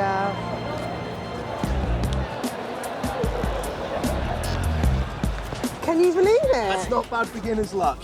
Can you believe that? 852, 975. So after the 5th race, and I won again, just under £1,000, and I'm over the moon, jumping for joy that I'm in, Newbury at a race course, seeing the horses live. I get taken to meet the person that's been doing this whole thing, the anonymous person, that's been doing this system. Hi, Kadisha. Hello. Hello, I'm Derren. And then I met Derren Brown, and honestly, I was scared. Okay, now I'm scared. I was confused, thinking, oh my God, all this time, gutted. I didn't put on more money if I knew it was him, It's like I'd have retired by now. So I've developed a system. This is a foolproof, 100% system of winning at the races. And you've seen that it works. And you've seen that it works all the time, even this afternoon when it just looked like there was no way that it could. It did look like that, actually. Now, so far, you have made some money. You've been putting 20 quid, 50 quid, and then you put 150 quid on today? Yeah. But this is small amounts compared to what I want you to do next, all right? You've won 5 races in a row. Yeah. I'm going to give you the name of the 6th winner, all right? And then that'll be it. Oh my God. So I want you to put a lot of money on it, all right? Because I want this show to finish with you winning a huge sum of money, all right? So we're talking several £1,000s if you can get that together. I know the minute I say that, you're going to think, oh, where am I going to get that money from? What happens if I lose? You will not lose because the system never fails. Okay. All right, I just want to finish with you winning a massive amount that's going to change your life. So it's so exciting. Also, if you do this, and if you commit to it, as I hope you will, I will also tell you, I will explain to you how the system works. All right, so even though it's the last name that I'll give you, if you want to use the system yourself, you are welcome to. You may choose not to, it's a lot of work to make it work, but I will tell you, I will teach you exactly how it works. So you'll have that too. Okay. At the moment, it's only me that knows exactly how it works. You'll be the other person. No problem. Oh, I don't know, this is crazy, this is crazy. And it's like, how can you know a system for this? How can you? So now I'm going to tell you how the system works. How can Kadisha be receiving correct predictions for each race? Bear in mind the predictions are made well in advance and the races are quite genuine. How does it work? Well, it all starts with this. That is a homeopathic remedy. It's called astragalus. You take it for viral infections, but you could substitute that for anything you might take for diabetes or insomnia, or indeed it could be a healing crystal or anything that represents an alternative therapy of your choice. But you might have a viral infection, you might take astragalus, you might then feel better and decide therefore it must be an effective cure. The point is, it works for you. What more proof could you need? The trouble is that when these things are tested properly over thousands of people, they are shown to really have no effect whatsoever. The trap that people fall into is to think, all the evidence I need is what I know in my head and I feel in my heart and what I just know to be true. But that isn't really evidence for it being true, that's just a statement about how much you believe it and also how limiting your own perspective can be. Now, Kadisha believes in this system, she's convinced by it, because she's only looking at it from her own perspective. And at home, if you haven't worked out how the system works yet either, it's because you are also only seeing it from Kadisha's point of view. Now it's time to force a change in perspective and to look at the bigger picture. And let's begin with that coin again. 10 heads in a row. Watch. To predict a run of 10 heads in a row and then make it happen is hugely unlikely. The chance of it happening is about 1 in 1,000.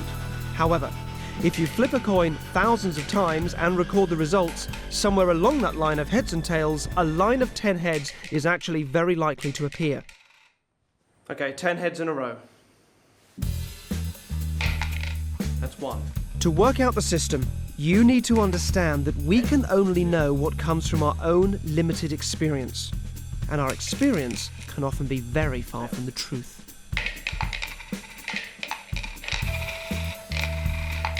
I can't see the bowl anymore. Here we go. 10. What you saw was the final minute of what was an excruciatingly long day. We filmed for over 9 hours until eventually a clear run of heads appeared. 9 heads. Last one. The impossible became inevitable. 10. 10 heads in a row. Thank you very much indeed. You now have all the clues needed to work out for yourself how the system operates. I shall fully explain it in a few minutes. I want you to ask yourself, if you haven't already, can there really be a system? should she be doing this? Is this an amazing opportunity for Kadisha? Or if she takes it, is it a terrible mistake?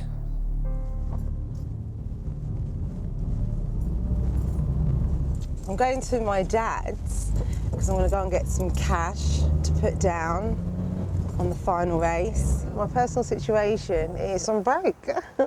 So to find as much money as you can is like insanity to put down on a horse. If I won loads of money, I'd give my dad lots and like take me, my brothers and my son and my nephew on holiday. We are here at my daddy's house. And I'm so scared now. I'm really, really scared now. This is my wonderful father. And he's going to be giving me £1,000 today to put on the final race. When I told my dad about everything, he was just freaked out. He was really, really freaked out. He was worried, thinking, oh my God, am I going to be doing what he's doing, like gambling and betting all my wages away? First started off on winning like £20 and £30, and then it went up to £360 Wow. and keeps increasing. I'm trying to get that every Saturday. The most I've ever put on a horse is £20.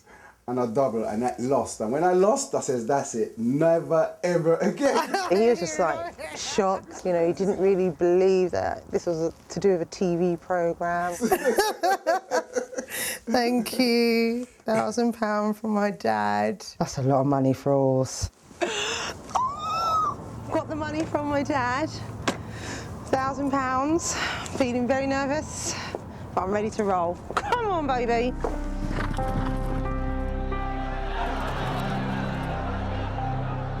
Because of her faith in my system, Kadisha has borrowed from her father and since then has also been to a loan company for more money. She's now come to Sandown Racecourse prepared to gamble money she can't afford to lose. Once her bet is placed, I'm going to explain to her and to you how this incredible system really works. It's been raining steadily here for the last couple of days. The going is very heavy, the ground's heavy. The favourite's likely to be Moon Over Miami, won last time out at Cheltenham. Mahogany Blaze next in, Paddy Brennan riding this horse for Nigel Twiston-Davis. The next one that I quite like is a horse called Pancake. Goes well on testing ground, likes the mud. Maradima, trained by Paul Nichols, top trainer. Any one of those four could win it. When we last spoke to you, I told you you'd have to get quite a lot of money together for today's race. Yes. And I understand you've done that. Yes, I have. How much money have you got for this bet? £4,000. £4,000. £4,000. Which is a lot of money. It's a lot of money. That's a lot of money.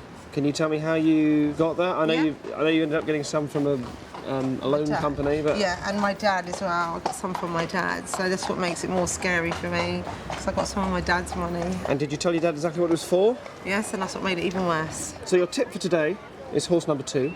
Okay. Moon Over Miami. So watch out for the green and white shirt. I'm going to go and place a bet for you because I don't want you seeing yet exactly how much you're going to win and everything. So have you got a big envelope of cash on you somewhere? I have. I haven't got an envelope. I've got loads of cash. Excellent. That's a lot of money. That is £4,000. All right, okay.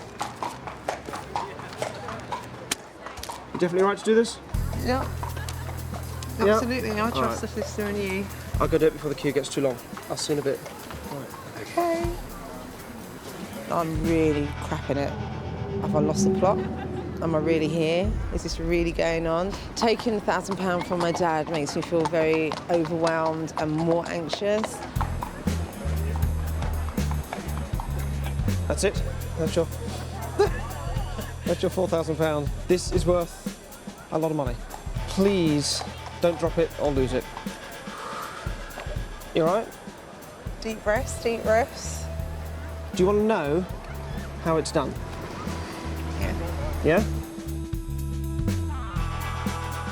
So a couple of months ago we got in touch with you. Yeah. Remember? And we gave you that first tip. Yeah. You weren't the only person that we contacted. It was actually a very large group of people. It was almost 8,000 people. My name is Christina Bockins, I'm 27. My name is Paul Theobald, I'm 23 years old. And I'm Lewis, my name is Sarah, I'm 28 years old. The system works because Kadisha is not alone. When we contacted Kadisha, we also contacted a huge number of other people and gave them different tips. The system begins with 7,776 people. The people we contacted are then randomly divided into 6 equal groups. A 6-horse race is then chosen. In our case, it was the 920 at Wolverhampton, and each group of people is allocated the name of a different horse as the winner. Group 1 is given the name of horse 1, Group 2 is given the name of horse 2, Group 3, horse 3, and so on. Kadisha happens to be in the group which is given the horse named Boz. The race runs, and of course, only one horse can win. In our case, it is Boz.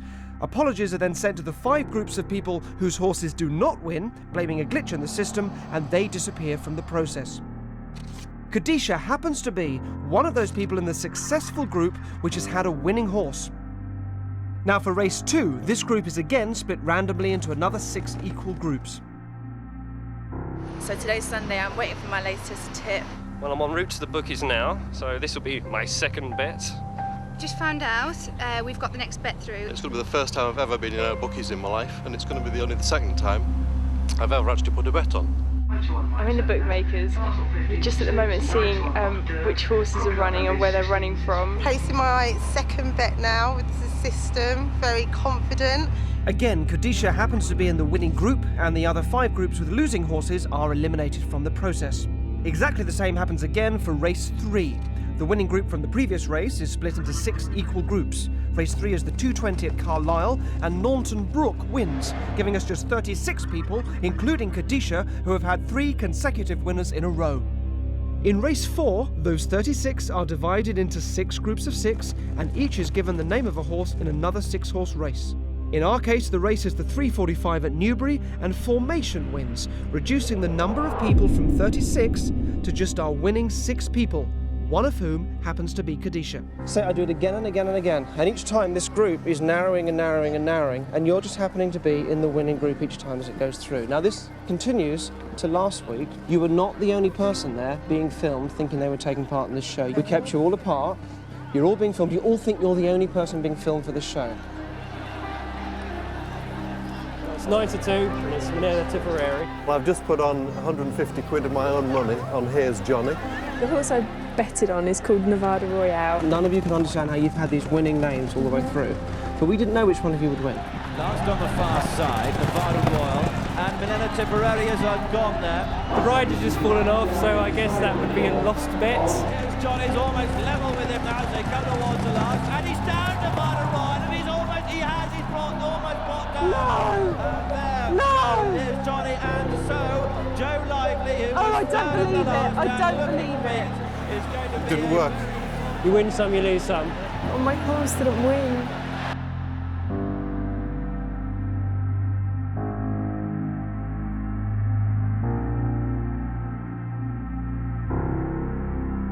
It's a pyramid, which begins with 7,776 people who are all sent anonymous tips. All but one of them are eliminated as the system fails for them, and we're left with just one single random winner who has had 5 consecutive wins. So last week at Newbury, you were that last person, the final person who just happened to have those winning names all the way through. That was last week. This week, it is just you and me and those 5 horses. And there is no way of knowing which horse is going to win. £4 grand. £4 grand. Oh my God! What's going through your head before we go and do it? Fucking hell, that's what's going through my head. Fucking hell, oh my God, fucking hell. Let's go, we got to get through, the race is about to start. Oh my God, I can't believe you've done that. Oh, this way.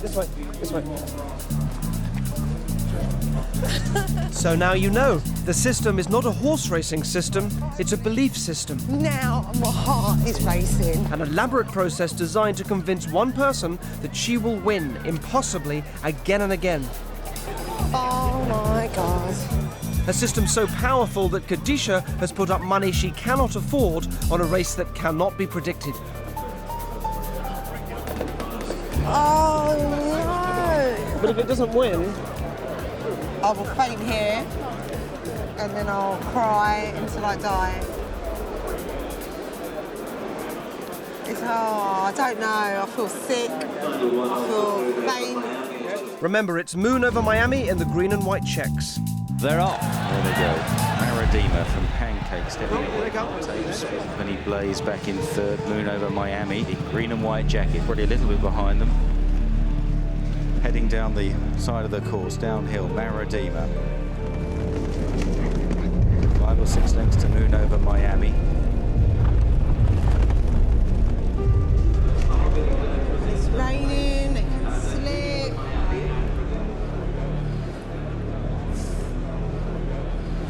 Oh, my stomach. Unbelievable, absolutely unbelievable. Moon over Miami, who's about 7 lengths off the leader now as they clear the next lap. 4 grand is at the back. Moon over Miami in 4th place at the moment, the other joint favourite with the leader as they head towards the water jump halfway down the back straight. He's not doing well, is it, at the moment? No. Jumped in well. He's like right at the back. And they've got it all slip, or oh my god.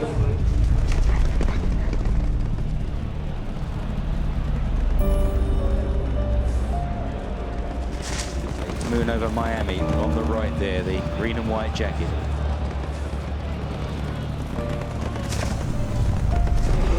Oh my god! It's the green and white at the end.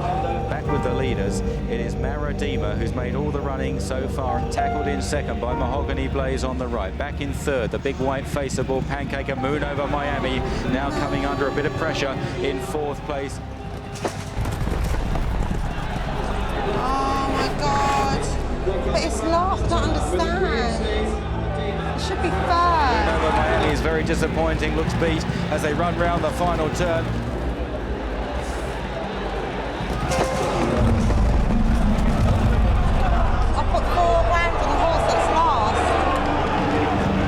Holding on from Mahogany Blaze. They're both getting very leg weary in the climb to the line. Oh man, 4 grand.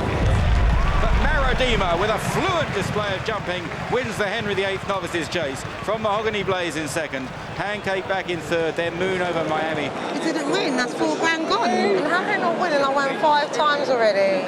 Maradima won, number 3. Well, I'm still holding on to a ticket that I have not even won.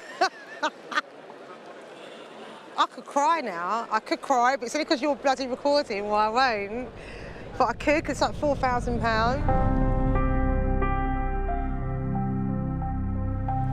I can't believe I've lost 4 grand. I've been lucky all this time, and now it's all gone wrong. I came here broke, and now I'm even more broke. My dad's gonna kill me. I know how hard it was for you to get hold of that money. Believe it. Do you really think that I would just gamble? No, this is why I money can't believe on a you've done 105? that. Have you got the slip? So I told you Moon over Miami would win. Yes, and it lost. When I walked off to the office to place the bet, when I left you, when I went off to place the bet, I thought to myself, Moon over Miami isn't going to win this race. And if you look at what I actually placed the bet on, that's 4,000 to win on Maradima. Which means... You're a guru.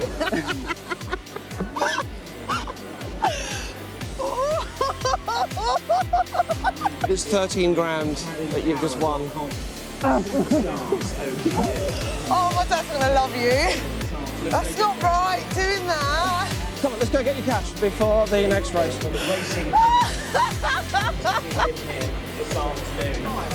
Oh my God! I did hate him a minute ago. I did. I hated you. I was like, oh my God. I don't know what to do. I don't know. I don't know. It's fantastic because I'm debt free. I'm debt free for the first time in gone 30 years.